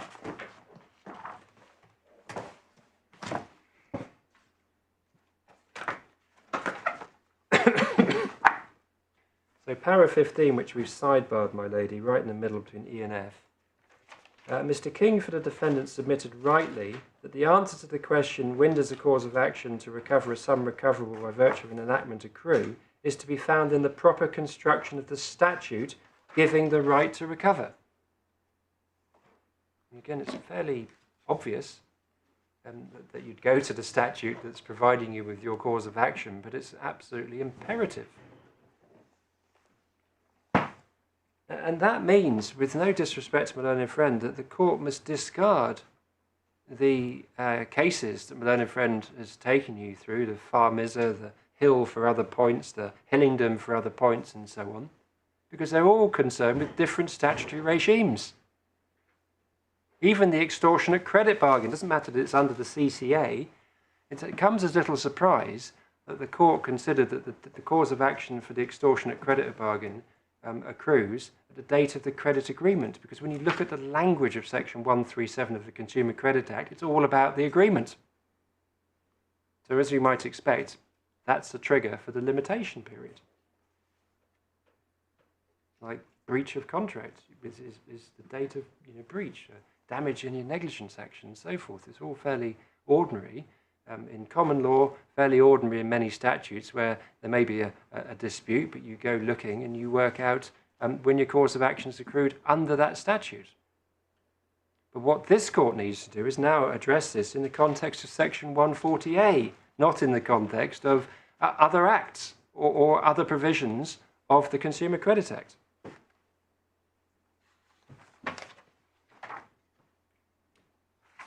And this actually takes me straight on to issue 3, the idea that Patel was wrongly decided, which I don't want to address as responding to a negative so much as make 3 submissions, which are, or at least break it down into 3 parts. First, to consider the proper construction of the right under Section 140A by reference to the statutory language. Secondly, consider the application of the Limitation Act to Section 140A by reference to Patel. And thirdly, consider the relevance and binding nature of this court's assessment and analysis in Scotland.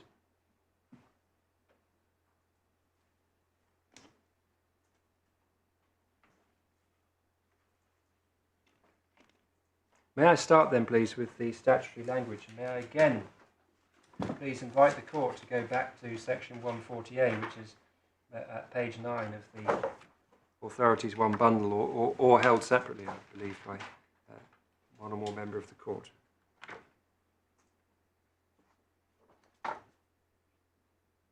Can I make, by way of first submission, and here I'm actually quoting from Lord Sumption in Plevin at paragraph 10, which is at Authority Bundle 2, page 482. We perhaps don't need to turn it up because it's again crystal clear on the face. When he said, what must be unfair is the relationship between the debtor and the creditor.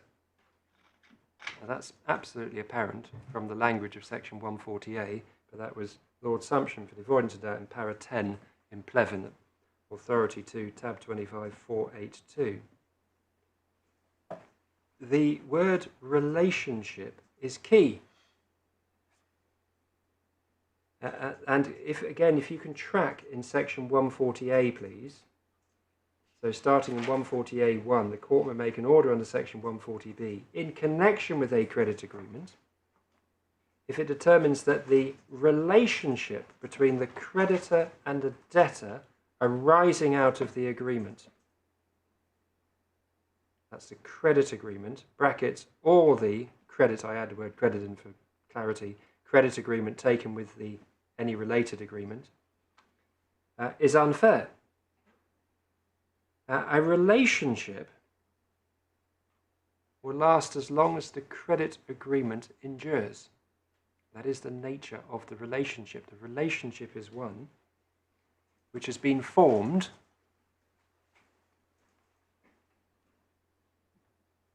by the parties negotiating and entering into and continuing with a credit agreement, entirely consistently with section 140A1. Make an order in connection with a credit agreement if it determines the relationship between the creditor and the debtor arising out of the agreement. So it is concerned with a relationship which will last as long as the credit agreement lasts. And being a relationship, at the risk of sounding trite, the relationships inevitably change with the passage of time. The relationship will be different at different times. That is how relationships work. In other words, if I take the relationship on day 1, it is different from the relationship on year 20. It's a different relationship. We're going to come to what the court has to do and consider and address in relation to that relationship. But they are not the same. Secondly, if you then go through, it says, is unfair to the debtor because of one or more of the following. And then when you see A, B, and C, that is an invitation, if I take them out of turn, if I go to C before A, and then back to C, that is an invitation to the court to have regard to anything done before the making of the agreement. See the words, express words of 140A1C, any other thing done or not done by or on behalf of the creditor, brackets, either before, etc., making the agreement. Then if you go to A, it will include the terms of the agreement. And then if you go back to C, it will include any other thing done or not done after the making of the agreement. And this is all of a piece. And that is by the creditor. Any other thing done by the creditor, i.e. qua creditor. So here we have, please consider the relationship over the entirety of the relationship. This is clear on the face of the wording, including what happened before the relationship, the terms you signed up to, and what happened after the agreement was signed.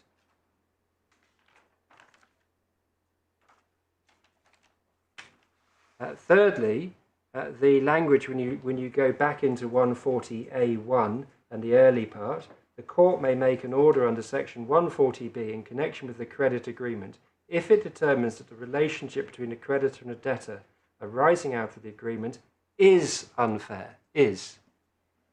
And I believe, my learned friend, to recognise that that involves a current assessment. It's always difficult to know whether we are near or far from agreement or concession or whatever in relation to the issues, but I believe, learned friend, to recognise the force of the word is, and that invites a current assessment. Linked to that is section 140A brackets 4. So just over the page, at page 10, please, up at the top. The court have that. Just at the top, my lady. A determination may be made under this section in relation to a relationship, notwithstanding that the relationship may have ended. Which makes sense when the request is to determine whether the relationship is unfair. Well, hold on, what if my relationship's ended? Is that a way out for the creditor? Of course it's not a way out for the creditor, and Parliament's made that clear.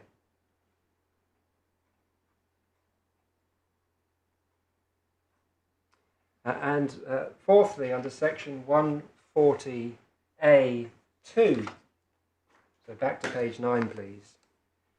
Again, it's almost a sort of for the avoidance of doubt because we've already pretty much covered it. But in deciding whether to make a determination under this section, the court shall have regard to all matters it thinks relevant, including matters relating to the creditor and matters relating to the debtor, which is exactly of a piece with section 140A1, when they say, is the relationship, which must embrace all matters, and for the avoidance of doubt, it does, because you look before the time of the creation, after the creation of the agreement. And here is an express request to the court. It's an enjoining the court to address and have regard to all matters it thinks relevant. Which is why all of the authorities say this is a very wide, I think, wide and broad, the adjectives. My lord, they do, and it's why in many respects it's a sort of sui generis provision, and maybe one can root out with great knowledge that the court has, and I don't, other provisions that sort of reference things like relationship. I don't know, I haven't particularly looked for them, but I understand that in the vast majority of causes of action, you know, of which traditionally, as I say, in common law, breach of contract, negligence, and statutory provisions which have a clean trigger date, you have this one trigger date, and it's all very straightforward. But this is somewhat sui generis because this is actually looking at the relationship, and a relationship by its nature is something that changes. And so we're going to come to Mr. George Leggett, Queen's Counsel as he then was. It's sort of enjoyable from this side of the bar to be able to refer to him in those ways without being told off.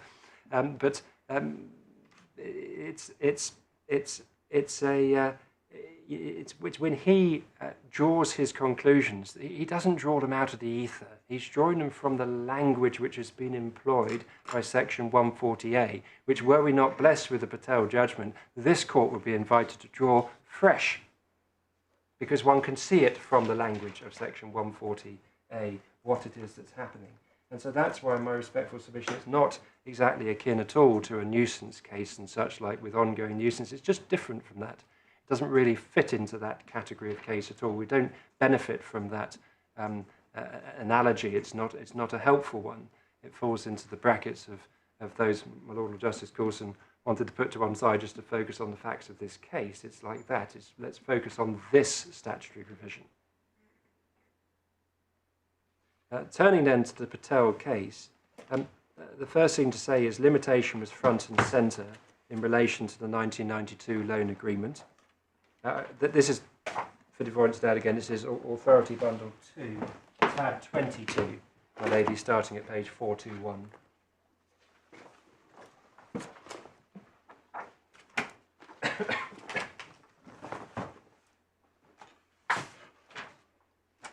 And then if one goes to, or jumps in para 63, which is page 422, again it's a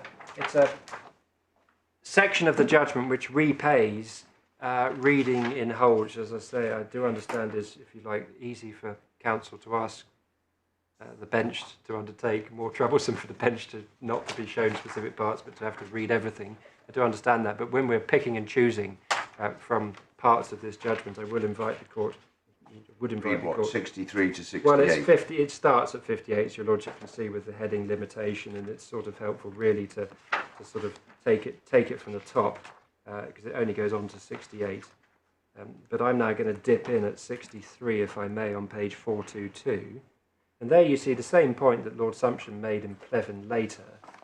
What the court has to determine in section 140A is not whether the relevant agreement is unfair, but whether the relationship arising out of the agreement is unfair. At paragraph 64, and this is all addressing the issue of limitation. This is the analysis of the court to get to answering the issue of limitation. You see Mr. Leggett say, it would, however, be an artificial and unsatisfactory exercise on para 64 if in determining what's fair to the debtor, the court were permitted to have regard only to matters which occurred in the 12 years before the debtor's application was made. And obviously for these purposes, it's to be assumed that we've overcome the transitional provisions hurdle. So we're not troubled by that anymore. We're just now looking at a case that has got events over an extended period of time. And here is Mr. Leggett saying, you shouldn't limit yourself. And he focuses over the page, as you can see, on the terms of section 140A2 that I've taken the court to, but I invite the court to reflect on all the statutory language which I've sought to refer to the court to already. And then still on page 423, para 64, round B, in my opinion, the possibility of such a time-limited assessment doesn't arise on the proper interpretation of the statutory provisions, as I construe section 140A ... And that, of course, is this court's task, because that's what you do on a section 9.1 application. You go to the statute, the relevant statute that gives the cause of action, and you construe it to understand it. And this is exactly what has been done. And the time-limited assessment that he's saying you don't do, that's because the argument was you only looked at the events in the preceding 12 years from the start of the proceedings. My Lord, yes, 2008, back 12 years, 1996, but agreement was entered into in 1992. Yes. So that's quite stark as a yes, it's stark position. It makes it easy, but it's clear, and it's not all about well, isn't there ongoing breach and so forth. That's not this analysis. This analysis is the proper way round. It's let's look at section 140A and see what it requires the court at first instance to do, and which essentially this court is having to provide key guidance and determine the issue as to how it should be approached. And what it has to do is answer a binary question. That's what he says there. It's a single question. It's for yes or no answer. Is the relationship unfair? And that's why it's different every time you look. Because the relationship is different. And you're being asked to determine, is this relationship unfair? Which is not the same as that relationship, which is a relationship that took place earlier. You're invited to answer the question, is this relationship? And when you do see the end of 64, you are not barred by limitation from doing so, of restricting the temporal scope of the inquiry.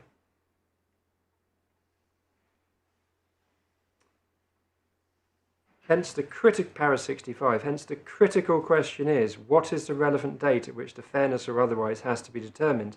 And here is the answer. In principle, it seems to me, determination be made having regard to the entirety of the relationship, and potentially all relevant matters up to the time of making the determination. So if it's ongoing, you do it at trial, and if it's not, you do it at the end of the relationship. My shorthand for the rest of 65. I mean, that's guidance, that's really clear. But it makes sense, respectfully, if I'm allowed to say so. I mean, it makes sense because you go back to the statutory language, that's what it drives you to. And see para 66, which is to similar effect. Now, we've got that language in the middle of 66. The debtor's cause of action is a continuing one which accrues from day to day until the relevant relationship ends. But that shouldn't invite a detour into, let's look at other continuing cause of action cases. That should...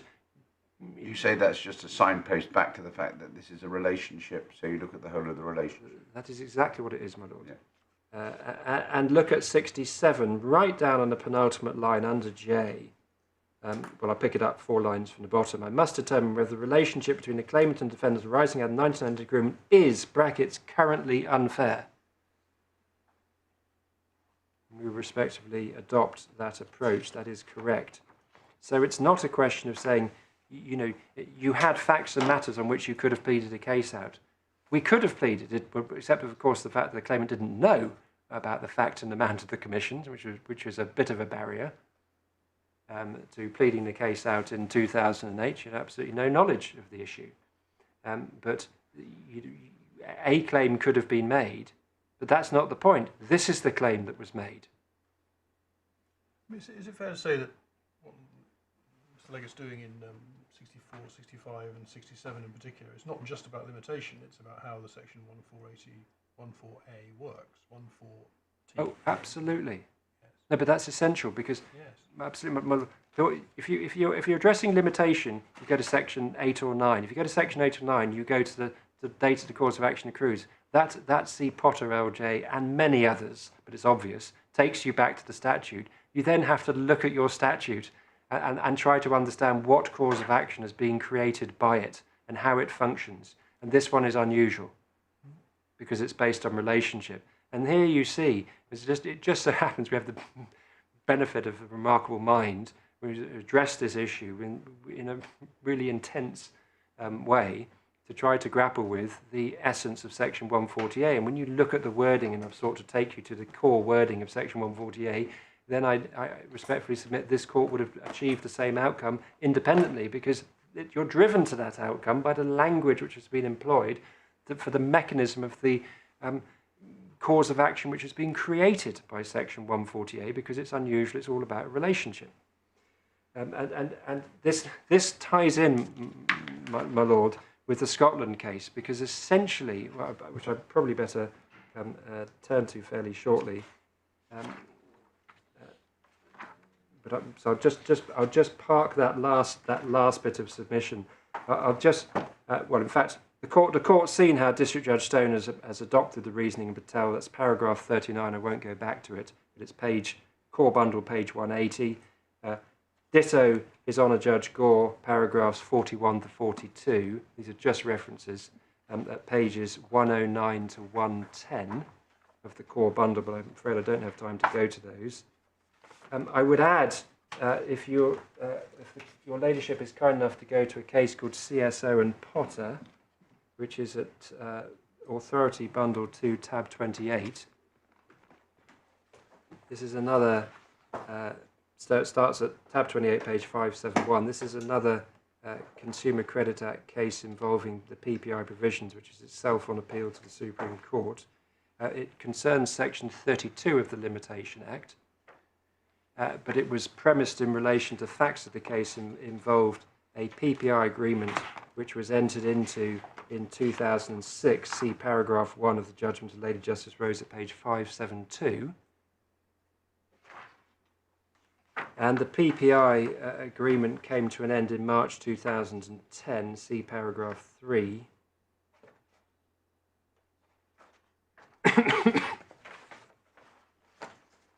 And the loan, and then proceedings, see paragraph 5, were brought in December 2018. And that case proceeded. It's just, if you like, an agreement between counsel, but in a case which both parties have understood throughout to be a case of maximum importance in this area, in which the bank, in that case, had been represented by senior and multiple junior counsel at various stages, in which you can see how the parties approached getting to Section 32 at paragraph 26 on page 580. If the court kindly goes to page 580, para 26, the parties are agreed that for the purposes of Section 1 of the Limitation Act, the ordinary time limit is set by Section 9. That's 6 years from the date when the cause of action accrued. And then you'll see Lady Justice Rose setting out how it was common ground between the parties, if you like, that we applied Patel and Patel. And the limitation, as you can see at the bottom of that period, expired 6 years after the completion of the relationship. That is in March 2016, because the relationship ended in March 2010. And we're not concerned with Section 32. No, we were, I think. Well, your Lordship's right. It was in the pleadings at one point, but it died a death for whatever reason, my Lord. No doubt because of the strength of the case that we're promoting. Nice riposte. Well, but yes, I understand that isn't everything at para 26, but it's not irrelevant to this court. Yeah, if I can put it that way. And then you were taking us to Scotland. My Lord, then I'm taking you to Scotland, and the source. So Scotland, I should say, for my lady, it's and my lords, it's Authority Bundle 2, tab 26, page 495, and my learned friend properly and fairly left it for me to introduce the case, which I'll seek to do very quickly. This is a case in which double glazing salesmen misrepresented to the claimant that, or the claimants, that they needed to sign up to a PPI agreement, and they then took a loan out with BCT. And if you go to page 500, paragraphs 2 and paragraph 3, paragraph 2, the loan was in March 2005, and the proceedings were issued in November 2011. So over 6 years after the agreement. A claim for misrepresentation was out of time. And it was contended by the creditor, the finance company, that the misrepresentation could not be taken into account. You didn't have a claim for misrepresentation. You couldn't bring a claim for Section 140A for the misrepresentation, which was more than 6 years before the date you issued your proceedings. Page 514, paragraph 69, under the heading misrepresentation. If I was a betting man, I'd say that that argument was not successful. Well, your Lord, if only we could all bet by already read the answer, my Lord. Yes, my Lord, yes, it wasn't successful. But actually, the analysis of the court as to why it wasn't successful is critical in this case. So we have a judgment from Lord Justice Kitchen, as he then was, and you can see if you go right to the end, page 520, with which Lord Justice Underhill and Lord Justice Morbick agreed. That argument was indeed rejected, and there were 4 arguments which were raised by Mr. Tolley, who was counsel for the finance company. And in rejecting the 3rd and 4th of those submissions, we see the analysis of the Court of Appeal, and that forms part of the ratio of the Court of Appeal's decision in rejecting the argument that it couldn't take into account the misrepresentation. And the first part comes, the 3rd submission is actually made at paragraph 75, page 515. You'll see 75, Mr. Tolley then turned to the decision of this court in Harrison and Black. That, I believe, because I've sort of tried to count them through, is his 3rd submission of his 4. And when you come down to page 516, paras 77 and then 78, so you get 77, founding himself on a passage in another case. Mr. Tolley submitted that Judge Hampton should have concluded in this case that Zenith, that's the catch-all for the salesman's organisation, misrepresentation ought not to have been taken into account in assessing the fairness of the relationship between BCT and the claimants under Section 140A. It's irrelevant. Para 78, and in particular where we've sidebarred it, my Lord, my Lady and my Lords, in this regard it's important to have in mind the court must consider the whole relationship between the creditor and the debtor arising out of the credit agreement, and whether it's unfair having regard to one or more of those matters set out in Section 140A1, which include anything done or not done by or on behalf of the creditor before the making of the agreement. A misrepresentation by the creditor or a false and misleading presentation of relevant and important aspects of the transaction seem to me to fall squarely within the scope of this provision, which of course they do on an ordinary reading of Section 140A1. And then if the court kindly goes over the page, paragraph 80 is the 4th submission for the finance company. The final matter on which Mr. Tolley relied was limitation. He contended that an important consequence of the judge's approach in a case such as this is where limitation in respect of a misrepresentation is time-barred, it's highly likely a party in a position of BCT will have no effective recourse against a wrongdoer. And again, you see a development of the submission, and para 82, I'm not persuaded that the issue of limitation is a reason to construe Section 140A so as to exclude from the fairness assessment what would otherwise be relevant misrepresentations attributable to the creditor. And then if you just read on in the middle between E and F, the focus of the inquiry is therefore the relationship between the parties. And if, as here, it's a relationship which continues to subsist, then the court must have regard to all matters it considers relevant, even if some of them occurred more than 12 years before the date of the claim, this being the limitation period for an action on a specialty. As Mr. George Leggett of Queen's Counsel, as he then was, observed, in other words, approving this passage from the judgment in Patel and Patel, and I obviously won't read it out, but the court can see that that's a passage which we've already referenced, which includes at J, as I construe Section 148, a question whether the relationship between creditor and debtor is unfair is a binary has to be determined at a particular point in time, required to have regard to certain matters specified over the page. All matters it thinks relevant, no possibility therefore for the courts entitled to make the determination of fairness at all, not barred by limitation from doing so, of restricting the temporal scope of the inquiry. So that is a part of the ratio of the case of Scotland. And a submission which I was developing earlier, which I then didn't actually get to, is this. Scotland and Patel are, in my respectful submission, two sides of the same coin. Because you can address this issue in a different way. I do not believe my learned friend would object to the following.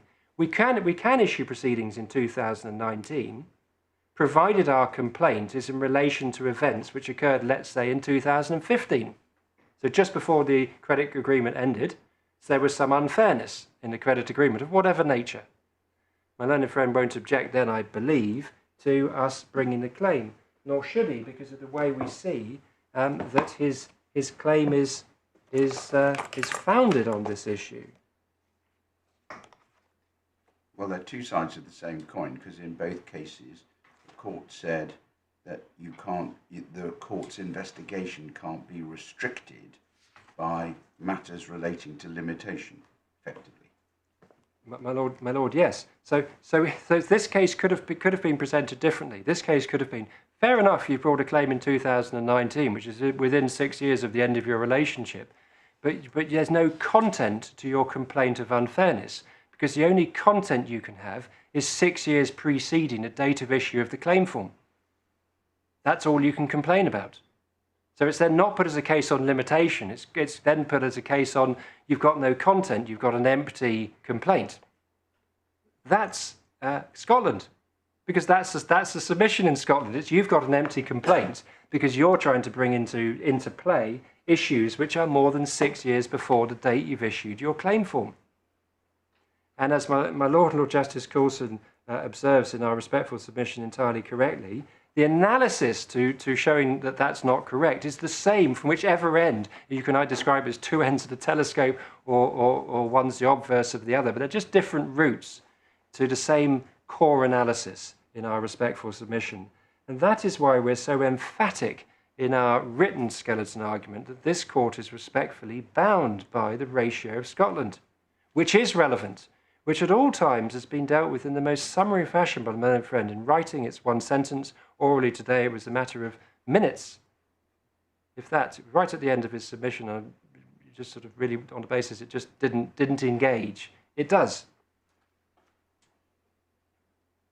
So that's our case. If you see, I think it's paragraph 35 of the defendant's, the bank's submissions.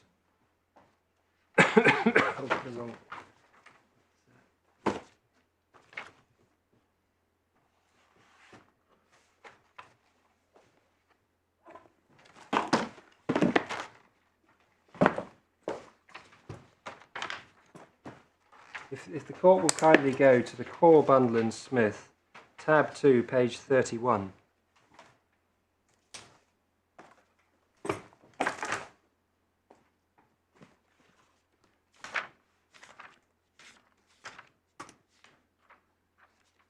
Paragraph 35.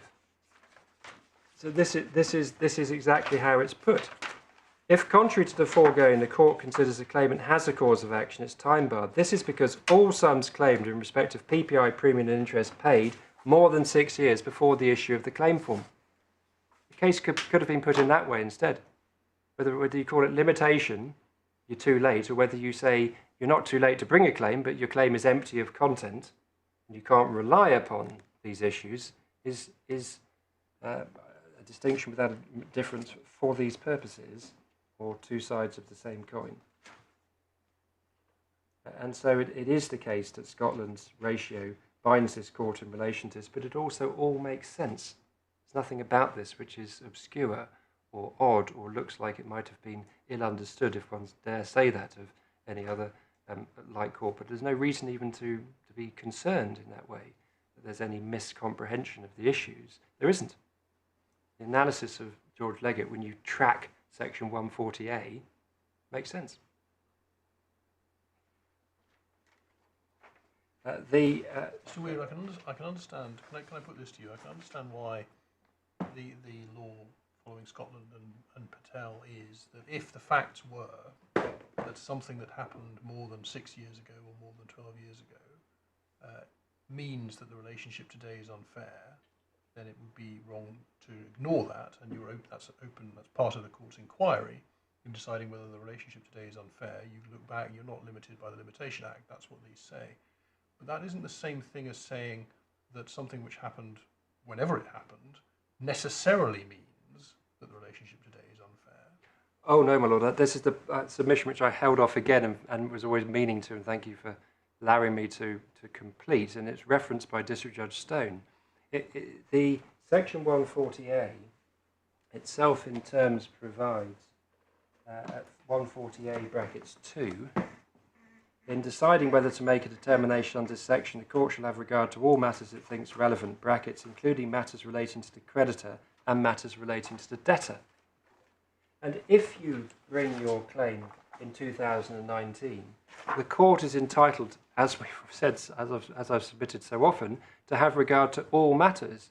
And if, for instance, the court determined that there was, say, disarmament that's described sort of culpable delay because there was ample knowledge, so the claimant had been informed in 2008 and was winging it from 2008 onwards in the way that I can well understand this court, and the Lord Justice Coulson may be concerned not to allow sort of the sort of open-ended nature. It's a sort of antithetical to as my Lord described himself, a common lawyer, so I'm allowed to use that phrase. You are. Thank you, my Lord. Then these are all matters which can be taken into account to reflect upon whether the current relationship is unfair. So, my Lord Justice Birss, that's our response. And that in this particular case, there are findings, and there's no reason not, because of course the claimant only knew shortly before that the relationship was unfair, and then went through the FCA process to get a partial remedy, and then comes to this court to complete her remedy, and arguments which have been made below that the partial remedy stops her or blocks her from bringing this claim and no longer pursued. So the opening which may have sought to sort of taint the water in relation to that is misplaced. This is just an exercise of legal rights. So, Mr. Weir, on this point, following on from my lord, if when the court is considering the relationship, yes, ma'am, and because it is permitted to have regard to the whole of the period, not limited by section 8 or 9 or otherwise, it could come to the conclusion that because the unfairness existed so long ago and that subsequently all had been well, that effectively de minimis this was overall a fair relationship, which is why you say it's a question of fact. It would be open to the court to make findings subject to the very limited rights to appeal and evaluative assessment on the facts. Right, thank you. Absolutely, my lady. Yes. So it can work both ways. It can work both ways, and also on remedy, my lady. We're focusing here on the right. Yes. We've also got a remedy. The remedy is discretionary. I mean, that is crystal clear from section 140B. It's a discretionary remedy, and I think it's right at the end of the judgment of District Judge Stone, which, if I might say so, is quite a judgment from a district judge.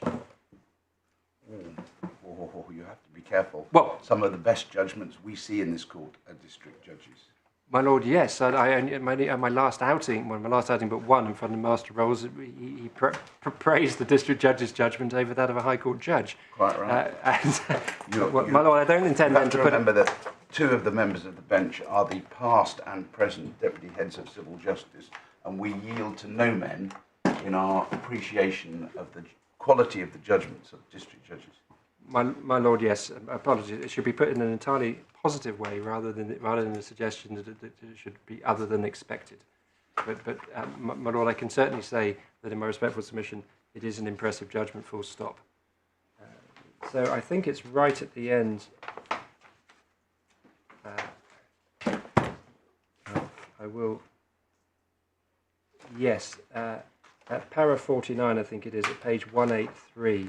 So core bundle 12, tab 12, page 183, para 49 at the top. As an aside, I observe that if the bank had not continued to keep her in total ignorance and had written to her more than 6 years before the commencement of proceedings, setting out the commissions it would receive, then it would be open to a court either to conclude that after that period of time the relationship is now at the point of determination that no longer unfair, or that it should be slow in exercising its discretion as to remedy to order the return of the sums paid.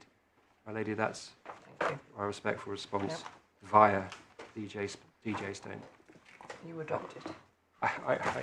I adopt it in ordinary and neutral terms, my lady, with no add-on at all. My lady, the last issue that was raised was one of the relevant agreement.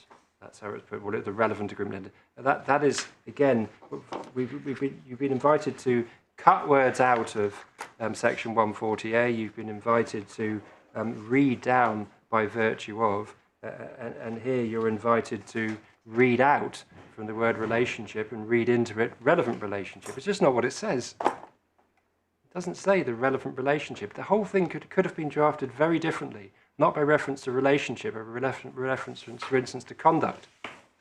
If it had been drafted by reference to conduct of the creditor, then you might say, oh, I'll go to that conduct. It's just not how it was drafted. It was drafted by reference to relationship with, see, the observations by Lord Justice Coulson, the wide interpretation that's then given to that, and you look at the whole relationship. So had it been drafted differently, one would understand how different submissions could have been made, but respectfully, the learned friend is seeking to invite this court to rewrite the statutory provision, which was designed to enhance consumer protection. And so the court should not be shy to give it its ordinary effect and meaning.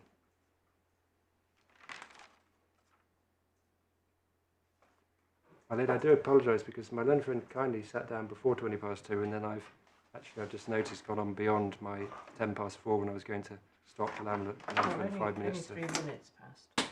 Thank you very much. Anything further? Anything further? No, thank you very much, Mr.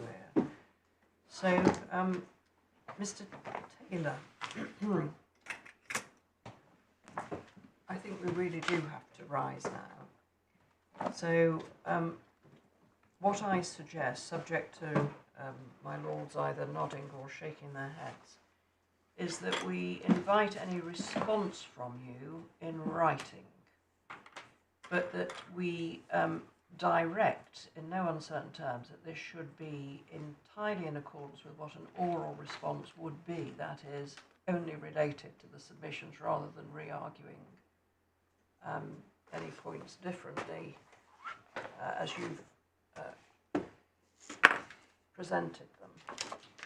And since in other circumstances you'd be standing up to do it now, suppose I said that that's got to be done by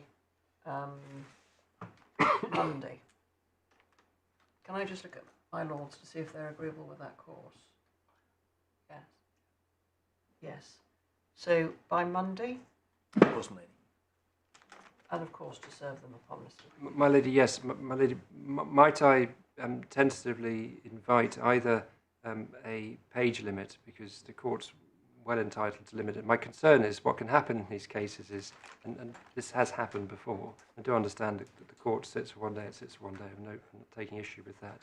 But I'm going to now be faced with, you know, what might be a sort of 26-page document. No, you're not. Which couldn't possibly be of No, form not. well, I do hope not, my lady. That's why I expressed it as I did. I mean, I would think that without the need for any padding, because we've got it now, the points can be addressed very, very simply in 3 pages or less. 1 page per point, really. Yes? I'm sure the sort of template my lady has in mind is the respondent's note limited to 3 pages that a respondent is entitled to put in on an application for permission to appeal. Understood. So, thank you. We would obviously have reserved in any event on this case. I do thank you both. I thank your juniors, Mr. Robertson and Mr. Butters, and obviously the the support that you've received from your respective solicitors. Once we've seen the response, we will get a draft out to you as soon as maybe.